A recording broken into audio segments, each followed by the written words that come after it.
Duduk di kursi di Menara Dewa, Cilong menatap ke bawah ke panggung pertempuran Tongtian. Pikirannya kosong sesaat, dan firasat buruk muncul secara spontan. Setelah keterkejutan itu, baik di Dojo Tongtian maupun di pegunungan luas di luar kota, terdengar gelombang teriakan. Suara-suara ini berisi kegembiraan, keterkejutan, ketidakpercayaan, dan kekaguman.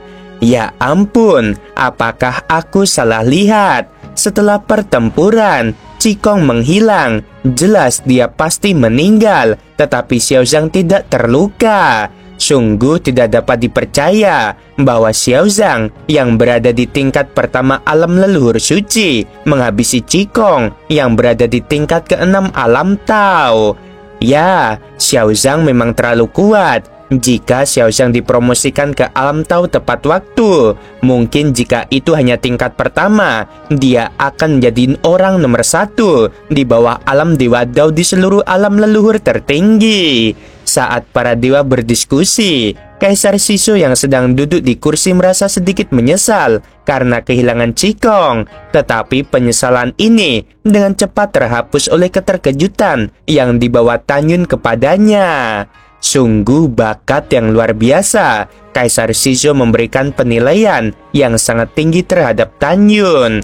Helian Mengde berkata dengan kaget, "Yang mulia, jika aku tidak salah, ketika Xiaozang mengalahkan Lu Chen, dia masih memiliki kartu andalan yang belum dia gunakan. Kalau tidak, dia tidak akan bisa menghabisi Cikong dalam waktu sesingkat ini."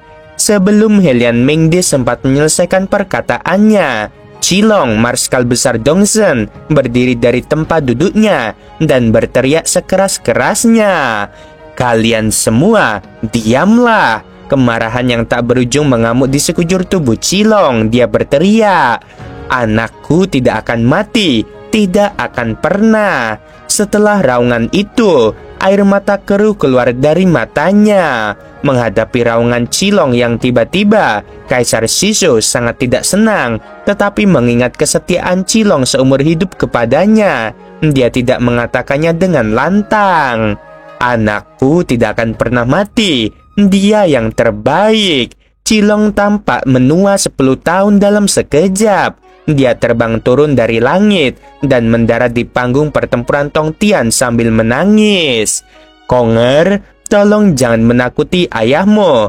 Cepat keluar." Tidak ada seorang pun menanggapi untuk waktu yang lama. "Konger, ayahmu memerintahkanmu untuk keluar." Cilong menangis seperti orang gila. Tetap saja tidak ada seorang pun yang menjawab. "Ayah, kakak sudah tiada. Tolong jangan seperti ini." Pada saat ini, Qi-Cheng, tuan muda kedua dari keluarga Qi, terbang ke arena pertempuran Tongtian dan menghiburnya. Cilong menampar Qi-Cheng, membuatnya terpental dan meraung. "Omong kosong apa yang kau bicarakan? Kakak laki-lakimu adalah putra paling menonjol dari keluarga Qi sejak zaman dahulu. Dia tak terkalahkan di alam Tao. Bagaimana mungkin dia bisa mati? Jelas saja, dia masih belum bisa menerima kenyataan bahwa Cikong sudah meninggal." "Ayah, kakak benar-benar sudah meninggal." Sebelum Qi-Cheng sempat menyelesaikan perkataannya, Cilong memotong perkataannya sambil menangis. "Kamu cepatlah pergi." Ketika Qi-Cheng melihat ayahnya marah, dia menahan sakit hatinya. Dia berbalik dan terbang menuruni arena pertempuran Tongtian. Cilong tiba-tiba berbalik dan menatap Tanyun dengan tatapan yang seolah ingin melahapnya hidup-hidup. "Katakan padaku, kongerku belum mati." Tanyun berkata dengan tenang, "Dia sudah meninggal." "Omong kosong." Mata Cilong merah padam, dan saat dia hendak berjalan ke arah Tanyun, kehampaan tiba-tiba berguncang, dan Dao King Daoshun muncul entah dari mana di depan Tanyun dan berkata dengan dingin, "Cilong, kamu telah kehilangan ketenanganmu. Apa hubungannya denganmu?" Cilong menatap Dao King Daoshun dan berteriak dengan marah, "Cepat minggir!" Dao King yang agung menyempitkan matanya sedikit, menatap Cilong dengan pupil matanya yang keruh. Pada saat ini, Kaisar Shisho berdiri dari tempat duduknya dan berkata dengan tidak senang, Cilong, orang yang mati tidak dapat dibangkitkan. Jika kamu terus membuat masalah, jangan salahkan aku karena bersikap kasar." Mendengar ini, tubuh tua Cilong bergetar dan dia mendongak ke arah Kaisar Besar Shizou di Menara Dewa. Air mata menetesi wajahnya. "Kaisar Besar, apakah kamu juga berpikir Konger sudah mati?" Kaisar Shizou menghela napas, menatap Cilong yang gila dan mengangguk. "Orang itu sudah tiada. Aku turut berbelasungkawa." Karena Yang Mulia sudah berkata demikian, tampaknya waktuku benar-benar sudah berakhir. Suara Cilong bergetar dan dia merasa seolah-olah hatinya sedang dipotong oleh pisau. Dia menegakkan tubuhnya dan meludahkan seteguk darah. Dia sedikit amat berduka. Di dalam hatinya, Cikong bukan hanya putra tertuanya, tetapi juga harapan bagi masa depan keluarga Ci. Bagaimana mungkin dia tidak patah hati? Cilong mengangkat kepalanya dan menangis dengan sedih. Setelah kehilangan Cikong, dia merasa seperti langit runtuh. Dalam penderitaannya, Cilong menatap Tanyun di belakang Dowking Daozun dan berteriak dalam hati, "Konger, jangan khawatir. Bahkan jika Xiaozang menikahi putri ketujuh, ayahmu akan menemukan kesempatan untuk menghabisinya. Aku Cilong bersumpah bahwa aku tidak akan menjadi manusia jika aku tidak menghabisi Xiaozang dalam kehidupan ini." Setelah mengumpat, Cilong menoleh dan menatap Kaisar Shizou, lalu membungkuk dan berkata, "Yang Mulia, hamba sedang tidak enak badan. Mohon izinkan hamba pergi dulu." Setelah Cilong selesai berbicara, dia berubah menjadi seberkas cahaya yang melesat ke langit dan menghilang di atas Tongtian Dojo. Setelah Cilong pergi, Helian Mingde menatap Tanyun dengan penuh persetujuan dan suaranya yang jernih bergema di langit. "Sekarang, aku Pendeta Agung mengumumkan bahwa pemenang kompetisi pernikahan adalah Xiaozang." Seketika seluruh orang di Tongtian Dojo dan pegunungan di luar kota bersorak kegirangan. Helian Mingde menambahkan, menurut aturan kompetisi pernikahan Bidao, karena Xiaozang memenangkan hadiah pertama, dia akan menerima 800 miliar batu leluhur kelas atas. Sekarang, silahkan sambut Kaisar. Tiba-tiba, semua orang menatap Kaisar Shizou dan berlutut. Kaisar Besar Shizou berdiri perlahan dari tempat duduknya dengan senyum di wajahnya. Dia menjentikan lengan kanannya dengan ringan dan seberkas cahaya tipis meledak dan berubah menjadi cincin leluhur di depan Tanyun. "Xiaozang, kau adalah orang yang paling berbakat dan berwawasan luas sejak berdirinya dinasti Shizou. Kaisar ini sangat optimis padamu." Kaisar Shizou tersenyum dan berkata, "Cincin leluhur ini berisi 800 miliar batu leluhur bermutu tinggi. Ini adalah hadiahmu." "Terima kasih Yang Mulia." Tanyun mengambil cincin leluhur dengan kedua tangannya. Kaisar Shizou tersenyum. Sanger berlututlah. Ketika semua orang mendengar bahwa cara Kaisar Shizou memanggil Tanyun telah berubah, mereka menjadi bersemangat dan diam-diam menebak bahwa langkah selanjutnya adalah mengumumkan pertunangan. "Baik Kaisar," Tanyun menanggapi dan berlutut. Kaisar Shizou melirik ekspresi malu Yunzi dan berkata melalui transmisi suara, "Si'er, apakah kamu puas dengan tunangan ini?" Yunzi begitu menawan dan detak jantungnya semakin cepat saat dia menyampaikan suaranya. "Ayah, aku sangat puas." "Baiklah, Si'er, harus kukatakan bahwa penglihatanmu memang tajam." Setelah Kaisar Shizou tersenyum dan menyampaikan pesan tersebut, dia menarik kembali pandangannya dan menatap Tanyun sambil berkata dengan anggun, "Xiaozang, Kaisar ini akan mengajukan beberapa pertanyaan dan kamu harus menjawab dengan jujur." "Baik Kaisar," Tanyun berkata dengan hormat. Kaisar Shizou bertanya, "Apakah kamu benar-benar menyukai putri ketujuh?" Tanyun tetap tenang dan berkata, "Melapor kepada Kaisar, hamba sangat menyukai putri ketujuh. Bisakah kamu memperlakukannya dengan baik sepanjang hidupmu?" tanya Kaisar Shizou. Dalam benak Tanyun, Belum lagi pertunangan itu, bahkan pernikahan masa depan dengan Yunsi pun semuanya palsu. Maka ia berkata dengan santai, "Lapor kepada kaisar, hamba bisa melakukannya." "Baiklah, untuk saat ini aku akan percaya padamu." Ekspresi Kaisar Shizou tiba-tiba menjadi serius. "Sanger, aku hanya akan mengatakan ini sekali hari ini. Kamu harus mengingatnya dengan jelas. Putri ketujuh adalah putriku yang paling kucintai. Jika kau mengecewakannya, aku tidak akan pernah memaafkan dirimu. Apakah kamu mengerti?" Tan Yun berkata dengan hormat. Hamba mendengarnya dengan jelas. Ya, Kaisar Shizou mengangguk, menatap ke arah Tan Yun yang sedang berlutut, dan berkata dengan suara keras, "Xiao Zhang, dengarkan segel tahta." Tan Yun tertegun, dan semua orang memandang Kaisar Shizou. Semua orang bisa tahu dari nada bicara Kaisar Shizou bahwa dia akan membuat pengecualian dan menobatkan Xiao Zhang. Kaisar Agung Shizou menunduk, suaranya yang jernih mencapai telinga setiap orang. Kaisar Agung ini menyatakan bahwa Xiao Zhang dianugerahi gelar Marquis Seni Bela Diri Ilahi dengan pangkat tingkat pertama dan dianugerahi sebuah rumah besar di istana kekaisaran. Semua orang tercengang ketika mendengar ini. Tak satu pun menyangka bahwa kaisar akan menganugerahkan Xiao Zhang gelar Marquis Senwu dan bahkan ia menduduki peringkat pertama.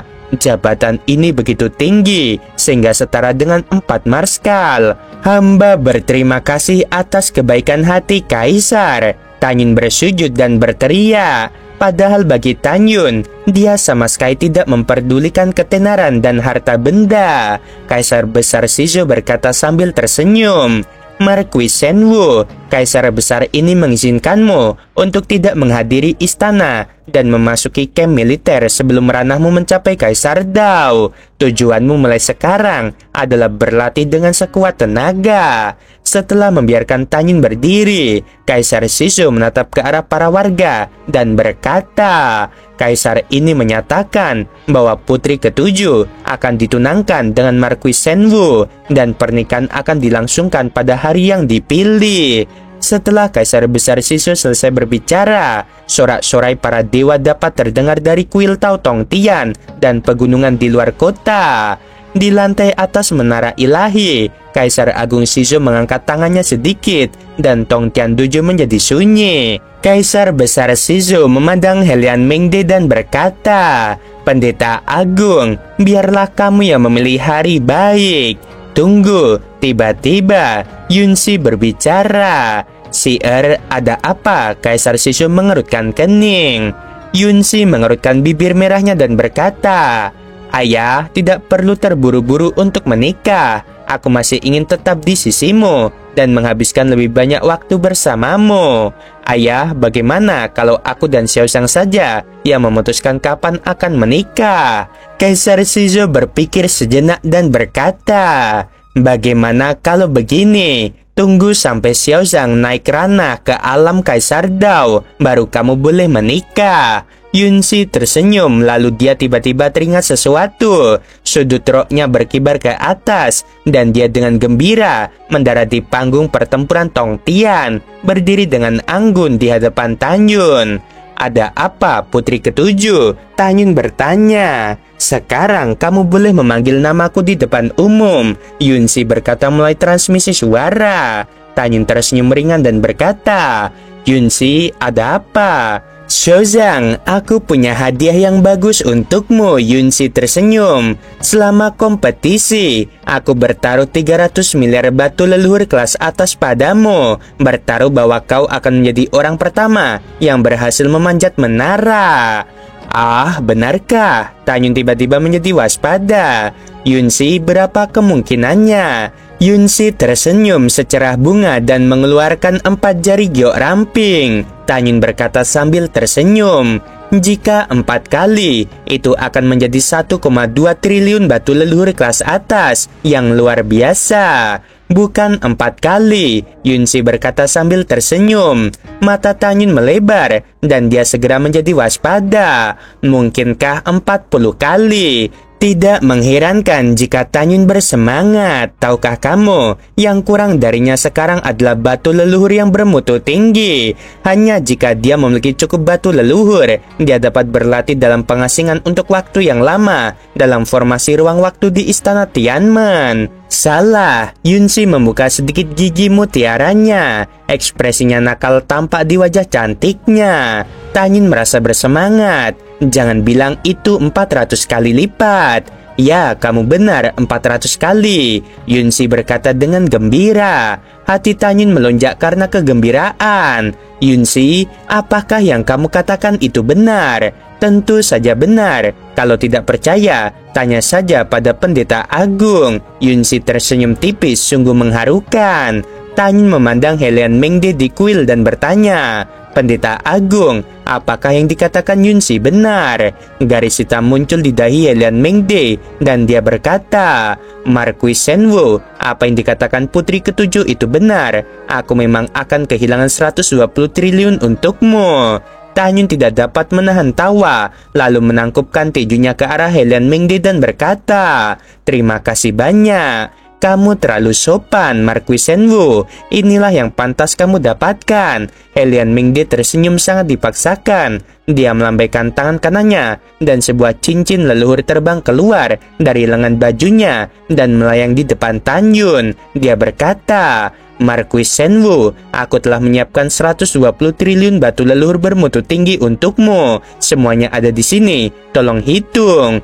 Tidak perlu menghitung, aku percaya padamu. Tanyun menahan kegembiraannya dan menyimpan cincin leluhurnya. Pada saat ini, mata para warga berubah ketika mereka melihat Tanyun. Karena Tanyun menjadi terkenal dalam semalam. Dia tidak hanya menjadi tunangan Putri Ketujuh, tetapi dia juga merupakan Marquis Shenwu yang bermartabat dalam dinasti leluhur Shizhou. Statusnya begitu tinggi, sehingga ia setara dengan keempat marskal. Helian Mengde mengangguk, lalu melirik guru besar Dowking di sampingnya dan berkata, Saudara Dowking, aku berutang batu leluhur kelas atas kepadamu. Kita bicarakan nanti. Aku akan membayar batu leluhur kelas atas milik orang lain terlebih dahulu. Tidak masalah. Ketika guru besar Dowking tertawa, entah apa yang sedang dipikirkannya. Pandangan sinis terpancar di matanya yang berawan. Setelah itu, Helian Mengde memberi kompensasi kepada Miao Qingqing dengan batu leluhur berkualitas tinggi. Pada saat ini, Kaisar Shizhou berdiri dari tempat duduknya, menatap ke bawah ke arah para dewa dan berkata, Kompetisi perjodohan telah berakhir. Aku ingin menggunakan kesempatan ini untuk membuat pengumuman yang penting. Semuanya, dengarkan. Setelah Kaisar Shizhou selesai berbicara, kecuali Helian Mengde, para panglima besar, Marquis Shenwu Tanyun, putra mahkota, dan para selir yang tidak berlutut, para jenderal, penguasa kota, dan para warga yang tersisa semuanya berlutut. Kaisar berkata tanpa ragu, belum lama ini, Kaisar Benua Timur, Kaisar Benua Selatan, Kaisar Benua Utara, dan pemimpin sekte Jieli memberikan tekanan pada kaisar ini untuk menemukan keberadaan klan Dewa Kuno Abadi. 4 kekuatan teratas menduga bahwa klan Dewa Kuno Abadi bersembunyi di dinasti leluhur Shizhou kita agar tidak terlibat dengan klan Dewa Kuno Abadi. Begitu kalian menemukan keberadaan klan Dewa Kuno Abadi, kalian harus menangkap mereka hidup-hidup. Apakah kalian mengerti? Semua warga berkata serempak, suara mereka menggetarkan surga. Dimengerti. Tanyun mengepalkan tangannya dan membungkuk. Matanya yang berbintang menampakkan dingin yang tak berujung, dan dia mencibir dalam hatinya. 3 dinasti leluhur yang agung dan sekte Jieli, tunggu saja aku. Cepat atau lambat, aku akan mencabut akarmu dan membuatmu membayar harga yang mahal atas kesalahan yang telah kau buat. Kaisar Shizhou mengangguk dan berkata, kecuali Marquis Shenwu, Putri Ketujuh, Pendeta Agung dan Dowking Dawson, semua orang boleh pergi. Beberapa saat kemudian, tak ada seorang pun di Tongtian Dojo kecuali 5 orang. Si Xiao Zhang, kalian kemari dan duduk juga. Kaisar Shizhou berkata sambil menatap ke bawah pada 2 orang di panggung pertempuran Tongtian. Tan Yun dan orang lainnya terbang ke udara, mendarat di lantai atas kuil dan duduk. Kaisar Shizhou memandang Yang Mulia Dowking dan berkata, "Sekarang semua orang sudah pergi. Katakan padaku, bagaimana rencanamu agar Pendeta Agung bisa membayar utangnya?" Dowking Dawson berkata, "Melapor kepada Kaisar Agung. Aku bertaruh 39,6 triliun batu leluhur kelas atas. Menurut peluang 400 kali lipat. Pendeta Agung harus memberiku kompensasi 1.476 triliun batu leluhur kelas atas." "Ya, kamu benar." Kaisar Shizhou setuju. Helian Mingde yang berdiri di samping memiliki kerutan di wajahnya dengan butiran keringat dingin di dahinya. "Ada begitu banyak batu leluhur yang bermutu tinggi. Bahkan jika aku bunuh diri, aku tetap tidak bisa melunasi." "Jadi apa rencanamu?" tanya Kaisar Shizhou. Dowking Dawson berpura-pura berada dalam situasi sulit dan berkata, "Izinkan aku memikirkannya." "Baiklah, pikirkanlah perlahan-lahan." Setelah Kaisar Shizhou selesai berbicara, dia melihat ke arah Helian Mingde yang memasang ekspresi tidak senang di wajahnya, lalu berkata lewat transmisi suara, "Jangan khawatir, demi Kaisar Agung ini, Guru Agung Dowking tidak akan mempersulitmu. Kaisar ini menahanmu di sini demi kebaikanmu sendiri. Mari kita selesaikan masalah ini sekarang juga untuk menghindari masalah di masa mendatang." Setelah mendengar ini, Helian Mingde merasa bersyukur. "Terima kasih Yang Mulia." Setelah beberapa saat, kerutan di alis Dowking berangsur-angsur mengendur. Dia menatap Helian Mingde dan berkata, "Bagaimana dengan ini? Selama kamu memberiku sesuatu, hutangmu akan dihapuskan." Tan Yun buru-buru mengirim pesan suara, "Kamu tidak kekurangan batu leluhur, tetapi aku sangat membutuhkannya. Minta dia untuk memberiku 500 triliun batu leluhur kelas atas." Mendengar ini, Dowking mengubah kata-katanya dan berkata, "Tambahkan lagi 500 triliun batu leluhur kelas atas." Helian Mingde sangat gembira. "Saudara Dowking, apakah kamu serius?" "Tentu saja," Dowking Dawson berkata dengan yakin. Helian Mingde berkata, "Baiklah, Saudara Dowking, kau cukup baik. Saudara Dowking, tolong beritahu aku apa yang kamu inginkan. Jika aku memilikinya, aku akan memberikannya kepadamu. Jika tidak, aku akan berusaha semaksimal mungkin untuk menemukannya." Dowking Dawson tersenyum tipis. "Kamu tidak perlu mencarinya. Kamu sudah memilikinya." Helian Mingde tertegun dan bertanya dengan bingung, "Saudara Dowking, apa yang kamu inginkan?" Dowking Dawson berkata, "Aku mendengar bahwa leluhur saudara Helian meninggalkan sebuah pedang Tao tertinggi, tingkat menengah yang berisi 7 atribut dari 5 elemen, serta angin dan guntur. Sejujurnya, aku suka mengoleksi senjata terkenal. Tolong berikan itu kepadaku."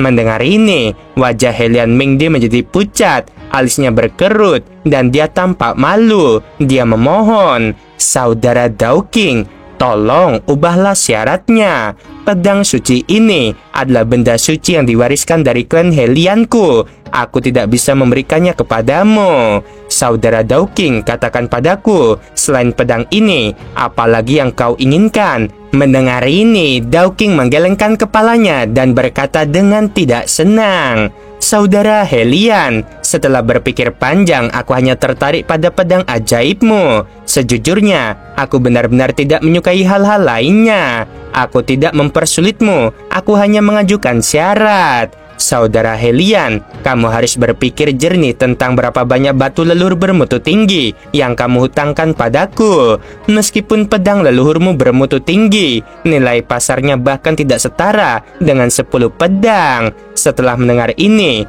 Helian Mingde berkata dengan malu, "Saudara Dowking benar, tapi..." Dowking menyela, "Jika kau tidak mau kembalikan batu leluhur kepadaku, berikan padaku dalam waktu 1 bulan."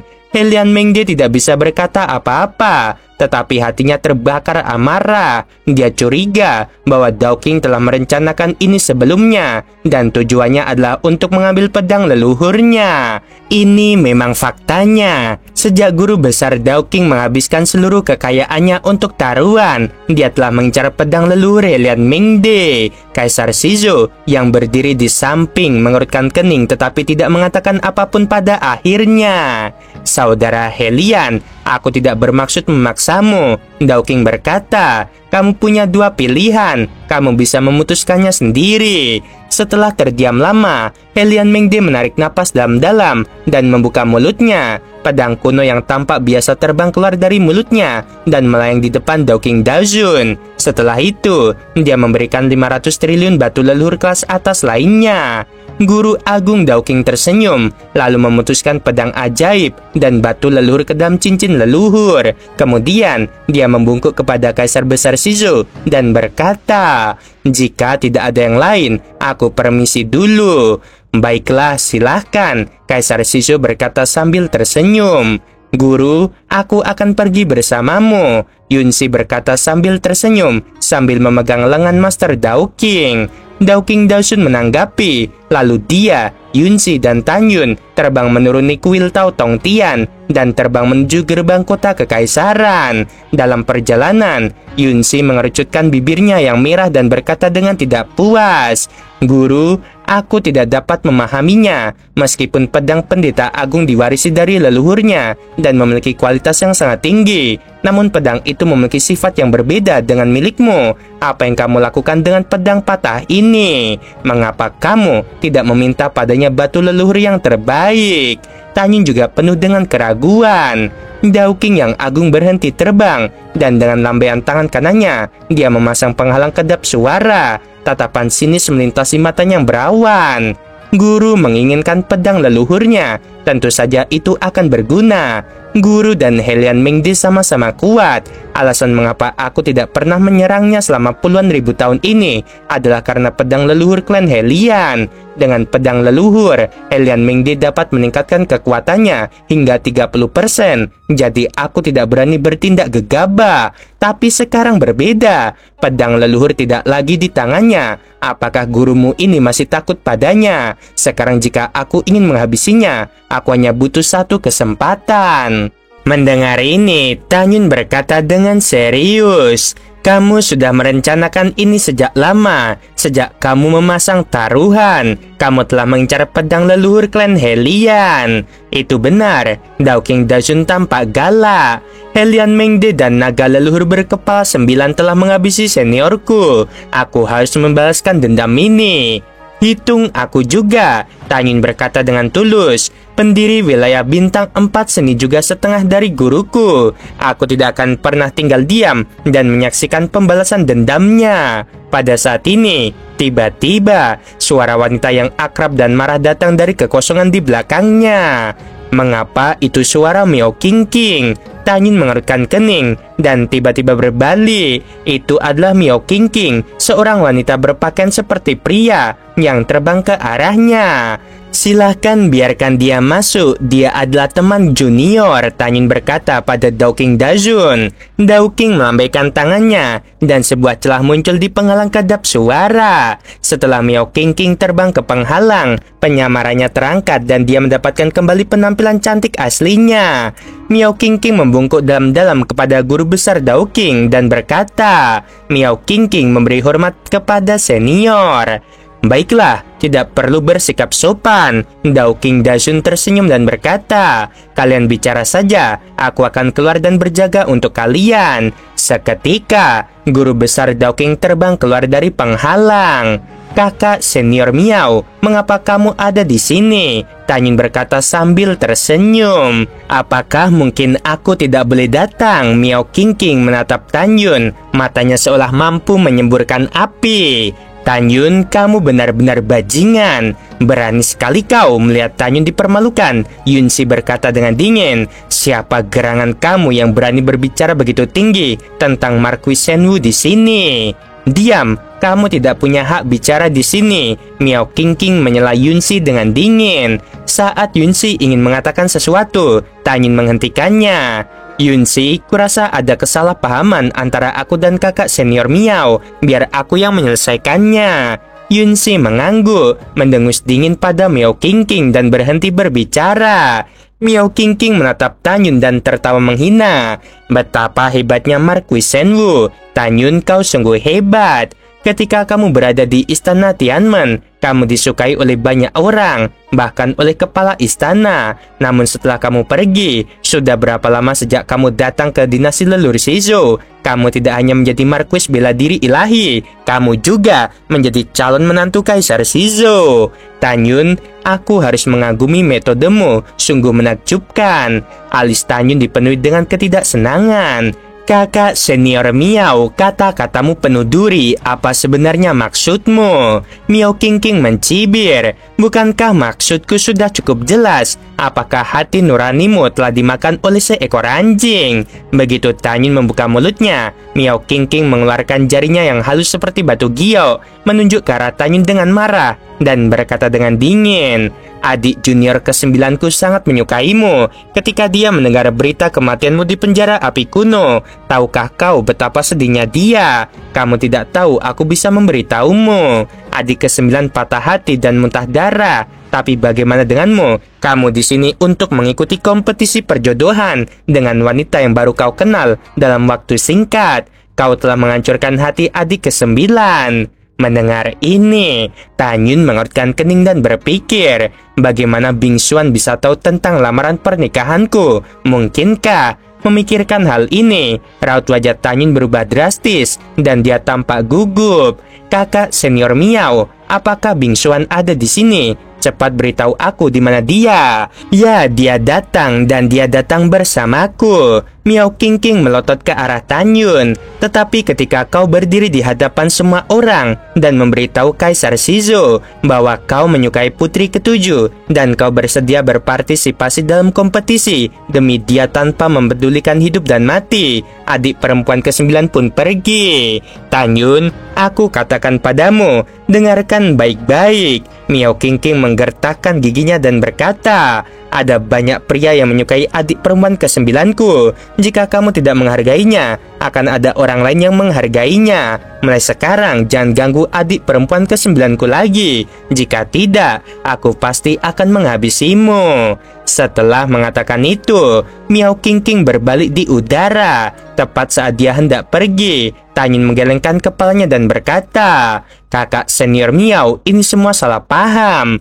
Kesalahpahaman apa? Miao Qingqing tiba-tiba menoleh dan menatap Tanyun. Aku salah paham padamu karena kamu tidak berperasaan dan tidak tahu berterima kasih. Apakah kamu pikir aku dan adik ke-9ku buta?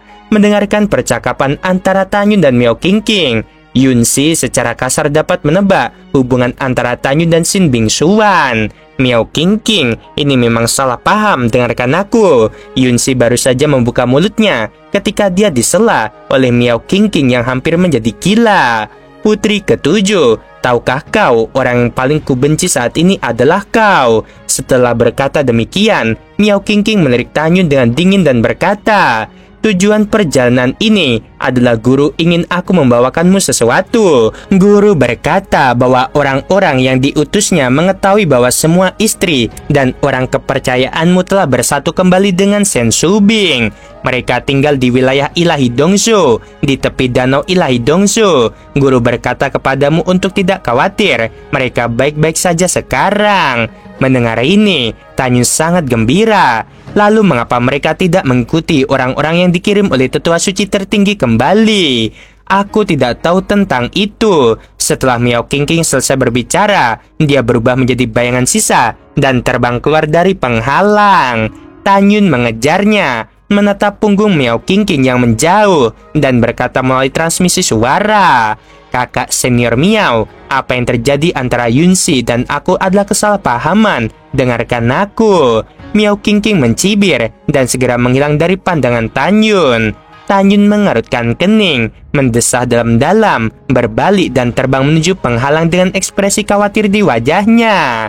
Tanyun, aku tahu kau sangat peduli pada gadis bernama Bing Xuan. Yunsi berkata lembut, jangan khawatir, aku akan menemanimu ke istana Tianmen untuk menjernihkan kesalahpahaman. Juga ada berita tentang istrimu. Kau bisa bernapas lega karena mereka baik-baik saja.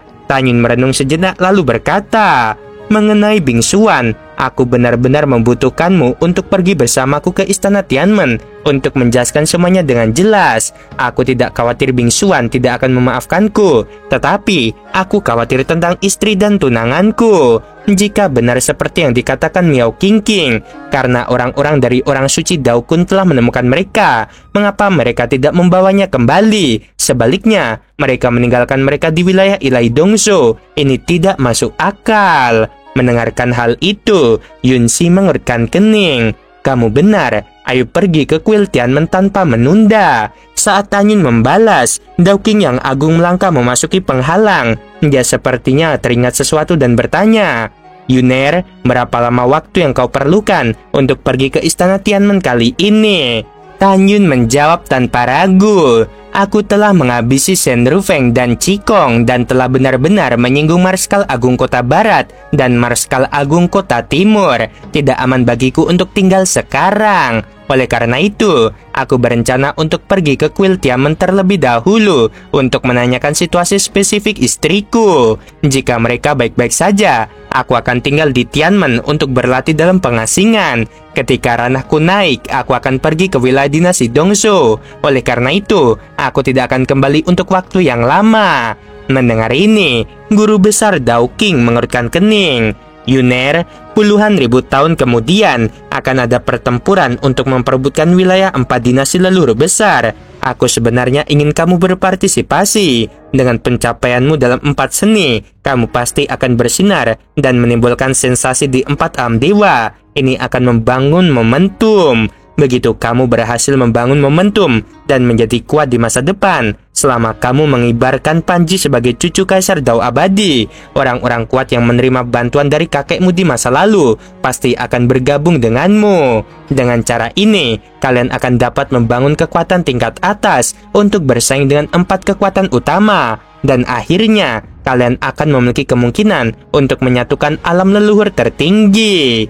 Setelah mendengarkan, Tanyun membungkuk dan berkata, terima kasih atas kebaikanmu, tapi aku terlalu lelah. Aku datang jauh-jauh dari alam fana, menyatukan alam fana tempatku memulai, dan kemudian menyatukan alam Dewa Hongmeng dan berbagai alam abadi, dan akhirnya menyelesaikan penyatuan alam bawah dan seluruh dunia. Aku benar-benar lelah. Aku tidak peduli dengan ketenaran, kekayaan, atau harta benda. Yang kupedulikan adalah balas dendam dan memastikan bahwa orang-orang di sekitarku tidak berkorban lagi. Aku tidak tertarik untuk menyatukan alam leluhur tertinggi. Lagi pula, semuanya punya kelebihan dan kekurangan. Dengan identitasku sebagai cucu Kaisar Dao Abadi, aku secara alami dapat menarik orang-orang kuat untuk mendirikan sekteku sendiri. Tetapi, itu juga akan mengungkapkan identitasku terlalu dini. Oleh karena itu, aku memutuskan untuk membalas semua kebencian itu sendiri tanpa bantuan siapapun. Pada saat yang sama, aku sangat percaya bahwa aku yang telah memperoleh keterampilan dari klan Dewa Kuno Abadi akan dapat mengguncang 4 kekuatan utama dengan kekuatanku sendiri dan membahaskan dendam rakyatku pada waktunya.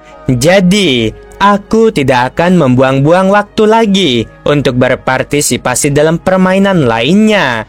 Aku hanya akan bekerja keras dalam kultivasi. Itu saja. Dao Qing melangkah maju, menepuk bahu Tanyun dengan kuat dan berkata dengan sungguh-sungguh, aku percaya kamu bisa melakukannya. Untuk menghabisi Helian Mingde, aku harus tinggal di dinasti Shizo. Jadi aku tidak bisa pergi bersamamu dan Si Er. Tetapi kamu harus ingat, jika kamu membutuhkan aku di masa mendatang, katakan saja kepadaku dan aku akan membantumu. Tanyun mengangguk berat. Masih ada lagi. Dao Qing menatap Yunxi dengan penuh kasih sayang dan berkata, Yuner, ceritakan padaku tujuan lamaranmu. Si Er sudah memberitahuku. Entah kau akan menikah sungguhan atau pura-pura di masa depan. Tidak lama lagi, seluruh alam leluhur tertinggi akan tahu bahwa Si Er adalah tunanganmu dan calon istrimu. Ingat, Jangan biarkan si dirugikan. Ngomong-ngomong, ini adalah 500 triliun batu leluhur kelas atas, ambillah. Setelah Tanyun mengambil alih batu leluhur dari Dao-King, dia mengangguk dan berkata, "Jangan khawatir, selama aku di sini, aku akan melindungi Yunsi." Baiklah, kalau begitu aku merasa lega. Setelah Dao-King Daoshun selesai berbicara, dia mengirim pesan kepada Yunsi. Yuner itu setia dan saleh, dan dia adalah pria baik yang langka. Aku percaya bahwa waktunya akan mengungkapkan karakter asli seseorang. Cepat atau lambat, kepalsuanmu akan menjadi kenyataan.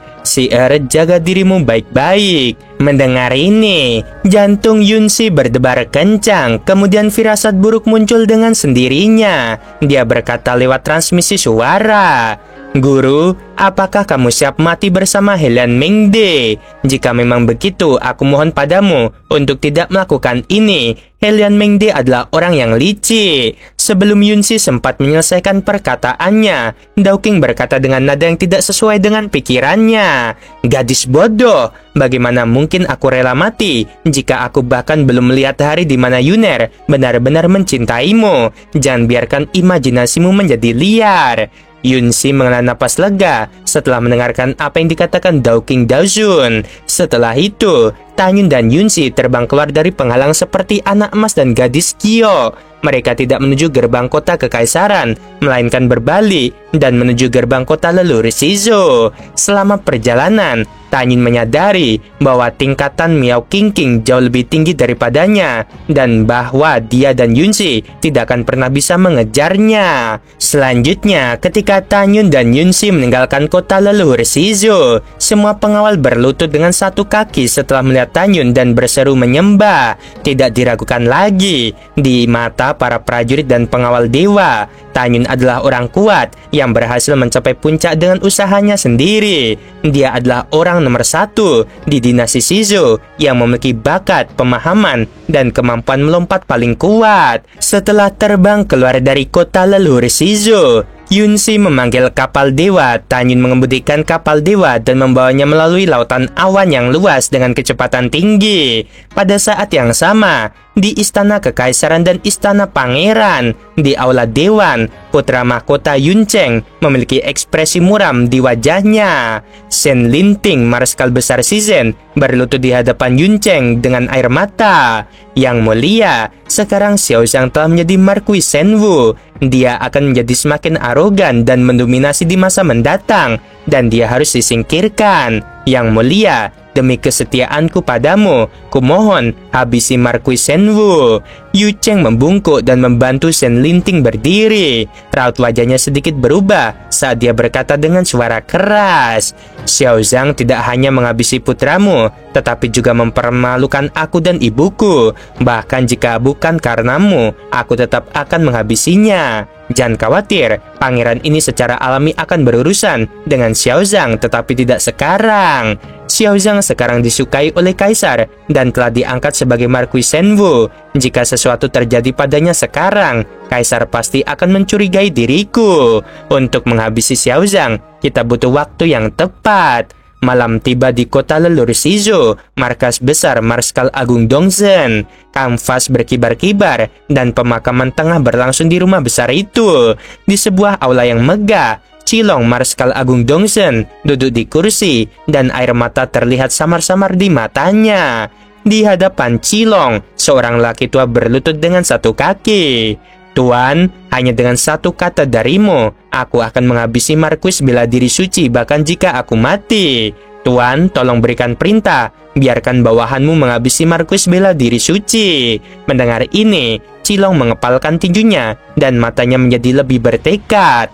"Baiklah, cepat habisi Xiaozhang. Jika sesuatu yang tidak terduga terjadi, tahukah kalian apa yang harus dilakukan?" Orang tua itu berkata dengan sikap yang tidak kenal takut. "Jika sesuatu yang tidak diharapkan terjadi, aku akan bunuh diri dan tidak akan pernah membawa masalah kepada Tuan." Qilong mengangguk. "Hati-hati, cepat lanjutkan." Setelah menerima perintah, lelaki tua itu menghilang entah kemana, datang dan pergi tanpa jejak. 2 jam kemudian, hari sudah larut malam. Orang tua itu kembali ke rumah besar dan menghadap Marskal Besar Dongsen. Apakah ada sesuatu? Cilong memandang penuh harapan. Orang tua itu menggelengkan kepalanya dan berkata dengan jujur, "Tuan, aku telah mendengar bahwa Marquis Shenwu telah meninggalkan dinasti Shizu bersama putri ketujuh." Cilong langsung berdiri. "Apakah kamu tahu kemana dia pergi?" "Aku tidak tahu," kata orang tua itu. Cilong mondar-mandir di dalam ruangan selama beberapa saat, lalu berhenti dan memerintahkan, "Aku serahkan padamu bahwa anak buahmu keluar dari kota dan pastikan untuk menemukan Xiaozhang dan menghabisinya." Orang tua itu berbisik, "Jika Xiaozhang terbunuh, apa yang akan dilakukan pada putri ketujuh? Jangan sakiti putri ketujuh kecuali benar-benar perlu. Tentu saja, jika kau mendesaknya sampai batas maksimal, habisi dia juga." Cilong mengambil keputusan dan memberi perintah. Pada saat yang sama, di langit malam yang luas dan indah, Tanyun mengemudikan perahu dan melaju dengan kecepatan tinggi. Yunsi berjalan ke sisi Tanyun dengan langkah anggun dan berkata lembut, "Aku percaya bahwa Subing dan yang lainnya akan diberkati oleh surga dan akan baik-baik saja."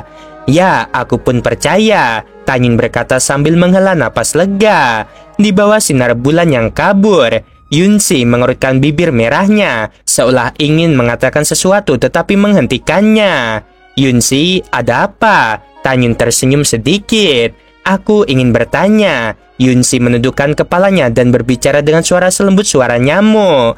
"Aku ingin bertanya, apakah kamu menyukai seorang gadis bernama Bingsuan?" Mendengar hal itu, gambaran kejadian yang telah ia alami bersama Sin Bingsuan pun terlintas di pikiran Tanyun, dan akhirnya gambaran di pikirannya terhenti pada sebuah huruf yang hanya memiliki beberapa angka saja. Surat itu berbunyi, "Aku merindukanmu sejauh ribuan mil. Aku harap kamu baik-baik saja. Dari Bingsuan." Memikirkan hal ini, Tanyun menatap Yunsi yang ada di dekatnya dan mengangguk. Dia baik hati dan peduli. Aku memang tersentuh olehnya. Yunsi merasakan sakit yang tumpuk di hatinya, tetapi dia tidak menunjukkannya sama sekali. Kalau begitu, dia pasti sama cantiknya dengan Master Istana Fang. Alasan mengapa Yunsi menyebut Fang Xiki adalah karena dia tahu bahwa Fang Xiki mempunyai perasaan terhadap Tanyun. Alasan mengapa dia mengetahui hal ini dengan jelas adalah karena ketika Fang Xiki tidak sadarkan diri saat tinggal di rumahnya, dia mengatakan bahwa dia merindukan Tanyun. Menurut pendapat Yunsi, Sin Bingsuan pasti secantik Fang Xiki, tetapi jawaban Tanyun sangat mengejutkannya. Tanyun menggelengkan kepalanya dan berkata dengan jujur, "Aku tidak tahu seperti apa penampilannya." Yunsi bingung, "Mengapa kamu berkata begitu?" Tanyun membalas, "Penampilan Bingsuan sangat langka dan suci. Siapapun yang melihat wajahnya akan tertarik dan bahkan tidak bisa melepaskan diri. Maka dia dijuluki wajah bencana." Dia mengenakan cadar pada usia 14 tahun dan bersumpah bahwa jika dia melepaskan cadarnya, itu hanya untuk suaminya. Jadi seperti itu. Yunsi mengangguk pelan. Bahkan sebelum dia melepas cadarnya, dia sudah bisa membuat jantungmu berdebar kencang. Dia benar-benar menawan. Saat pertama kali mendengar kematianmu, dia memuntahkan darah dan patah hati. Ini menunjukkan betapa dia mencintai dirimu. Kamu, apa yang akan kamu lakukan kali ini saat kamu kembali? Tanyun berpikir sejenak lalu berkata, "Jelaskan padanya dengan jelas bahwa kita bukanlah seperti yang dia bayangkan." Yunsi mengangguk. "Jangan khawatir, dengan adanya aku di sini, kesalahpahaman ini pasti akan terselesaikan." Waktu berlalu dengan cepat. 20 tahun berlalu. Tanyun dan Yunsi telah menyamar ke dalam penampilan yang berbeda. "Apakah kita hampir sampai?" Yunsi tersenyum. "Hampir sampai," jawab Tanyun. "Dengan kecepatan perahu, dalam 20 hari lagi, kita akan mencapai Pulau Dewa Tianmen di tengah laut. Di sanalah gerbang Istana Dewa Tianmen berada. Dalam 20 hari berikutnya, Yunsi sering mendapati bahwa Tanyun sedikit linglung. Setelah tiba di atas Pulau Dewa Tianmen, Yunsi bertanya, "Ada apa denganmu?" "Tidak apa-apa, aku hanya teringat sesuatu." Setelah Tanyun menjawab, dia berpikir dalam hati, "Aku jadi bertanya-tanya, apakah api racun hati yang ganas di tubuh Shiki sudah padam? Pada saat ini, pikiran Tanyun teringat pada kejadian saat Fang Shiki berada dalam bahaya di kediaman putri ketujuh karena amukan api racun hati. Ketika teringat hal itu, telinga Tanyun terus teringat dengan suara Fang Shiki yang enggan berbicara ketika dia meninggalkan rumah putri ketujuh dan kembali ke istana Tianmen.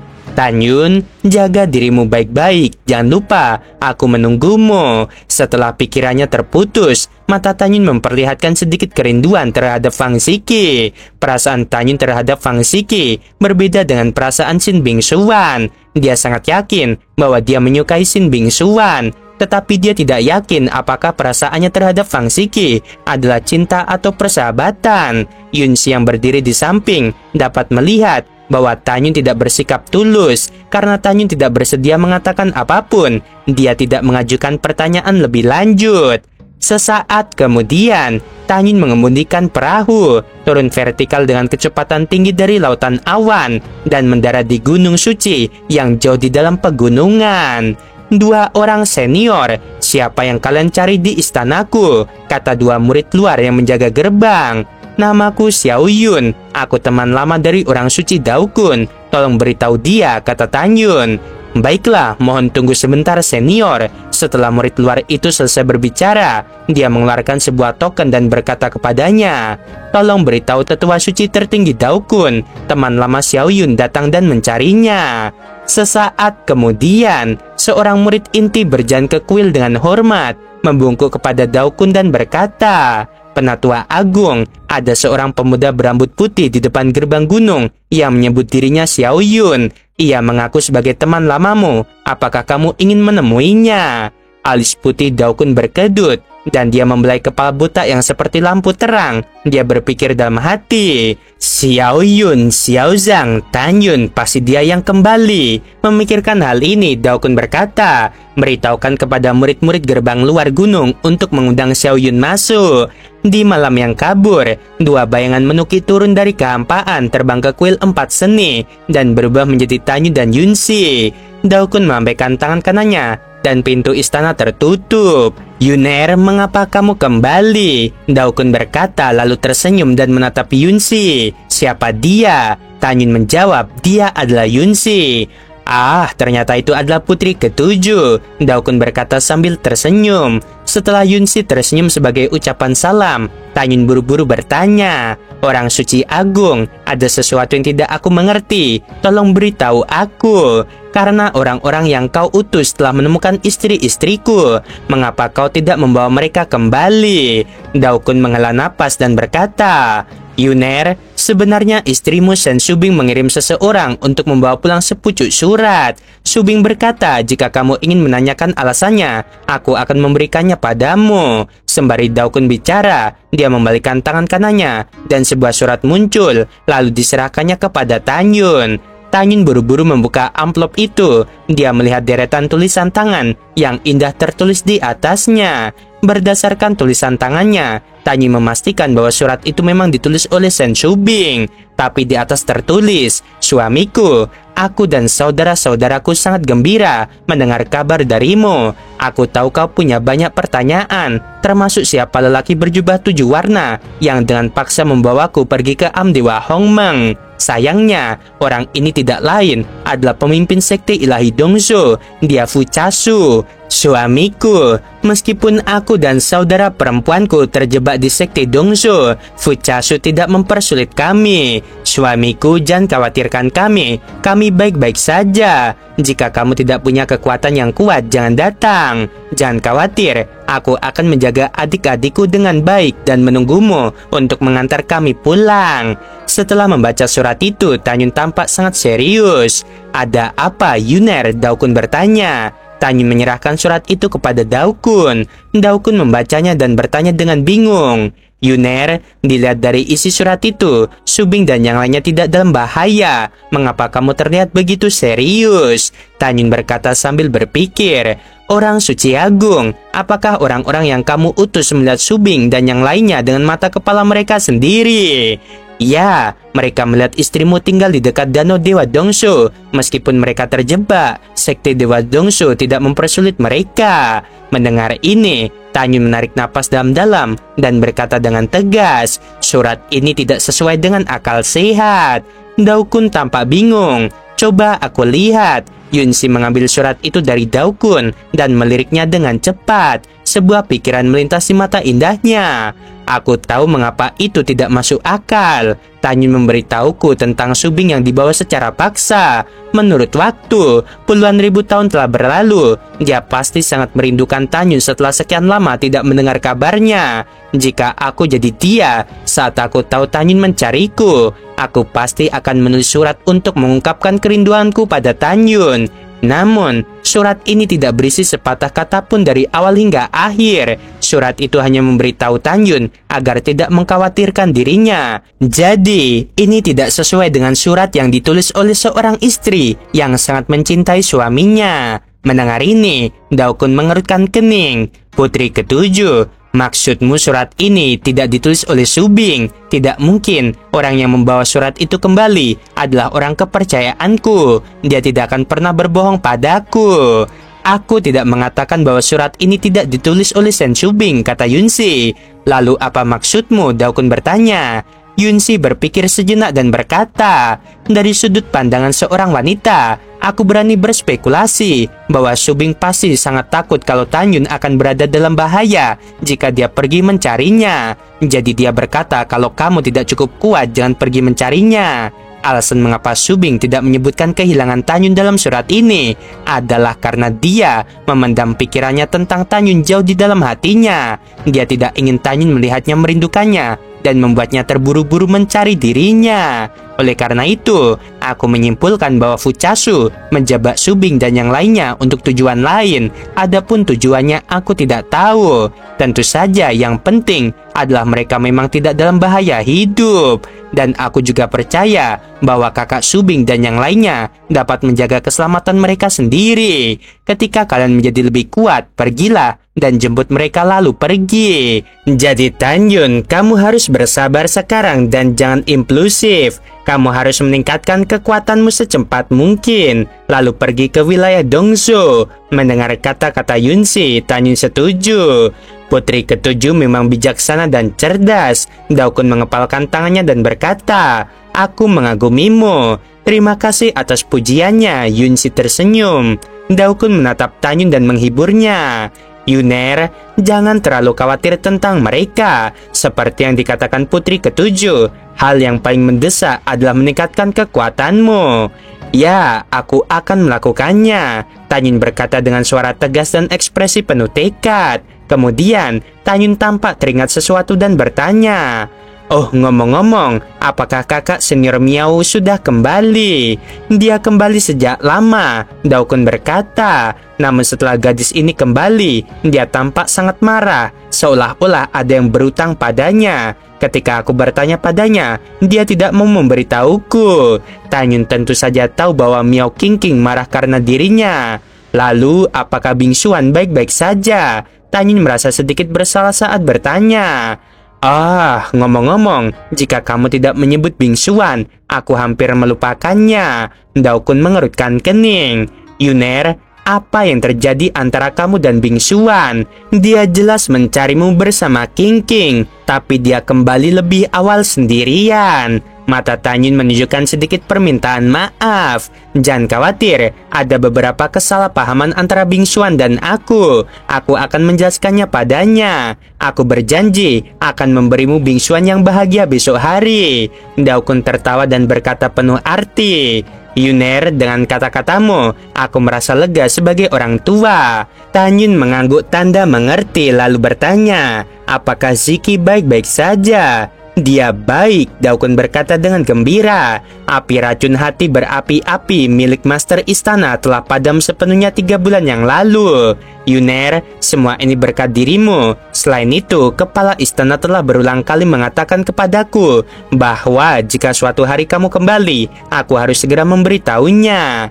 Yuner, pergilah dan temani bingsuan. Aku akan memberitahu kepala istana tentang kepulanganmu." Setelah berkata demikian, Daokun hendak pergi sambil tersenyum ketika Tanyun mengirimkan pesan suara. "Jangan pergi dulu, aku ingin memberi Ziki kejutan." Setelah transmisi suara, Tanyun dan Daokun mengucapkan selamat tinggal, lalu membawa Junsi keluar dari kuil 4 seni, melayang ke langit dan menghilang di malam hari. 2 jam kemudian, bintang-bintang berjatuhan ke langit dan bulan yang terang benderang bagaikan kail. Di puncak gunung suci Tianchi yang subur dan indah, seorang wanita dengan wajah tertutup kerudung ungu berdiri dengan tenang. Wanita itu mengenakan gaun ungu. Dia tinggi dan anggun, dengan kulit seputih salju, bahu setajam pisau, pinggang ramping, dan rambut hitam panjang menjuntai di bahunya.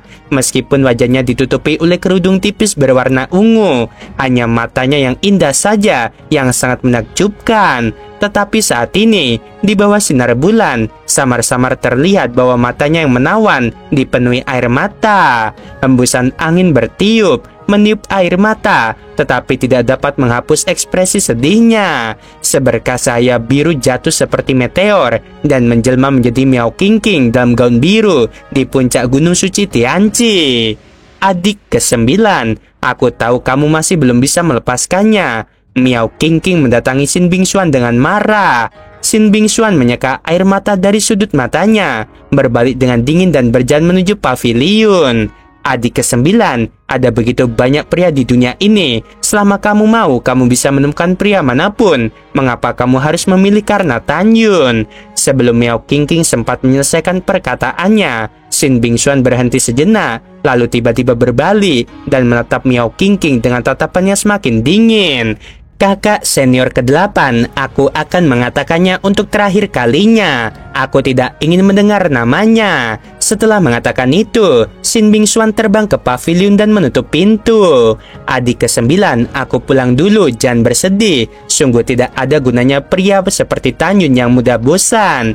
Ketika Miao Qingqing berbalik dan hendak pergi, dia mengerutkan kening melihat 2 sinar cahaya keluar dari langit malam. Saat berikutnya, mereka berubah menjadi Tanyun dan Yunsi tidak jauh di depannya. "Ternyata itu kamu." Miao Qingqing sangat marah hingga dia mengamuk, terutama saat dia melihat Yunsi di sebelah Tanyun. "Miao Qingqing," Yunsi baru saja membuka mulutnya, namun disela oleh Miao Qingqing yang marah. "Diam kau, dasar wanita jalang." Menghadapi omelan Miao Qingqing yang terus-menerus, Yunsi pun ikut marah. "Miao Qingqing, kamu sungguh tidak masuk akal." Miao Qingqing menatap Tanyun dan yang lainnya dengan senyum marah, lalu berteriak dingin. "Bukankah sudah cukup kalian menyakiti adik ke-9ku? Sekarang kalian datang ke Gunung Suci Tianchi berpasangan lagi. Untuk siapa kalian melakukan ini? Dengan melakukan ini, bukankah kalian hanya menabur garam pada luka adik perempuan ke-9ku?"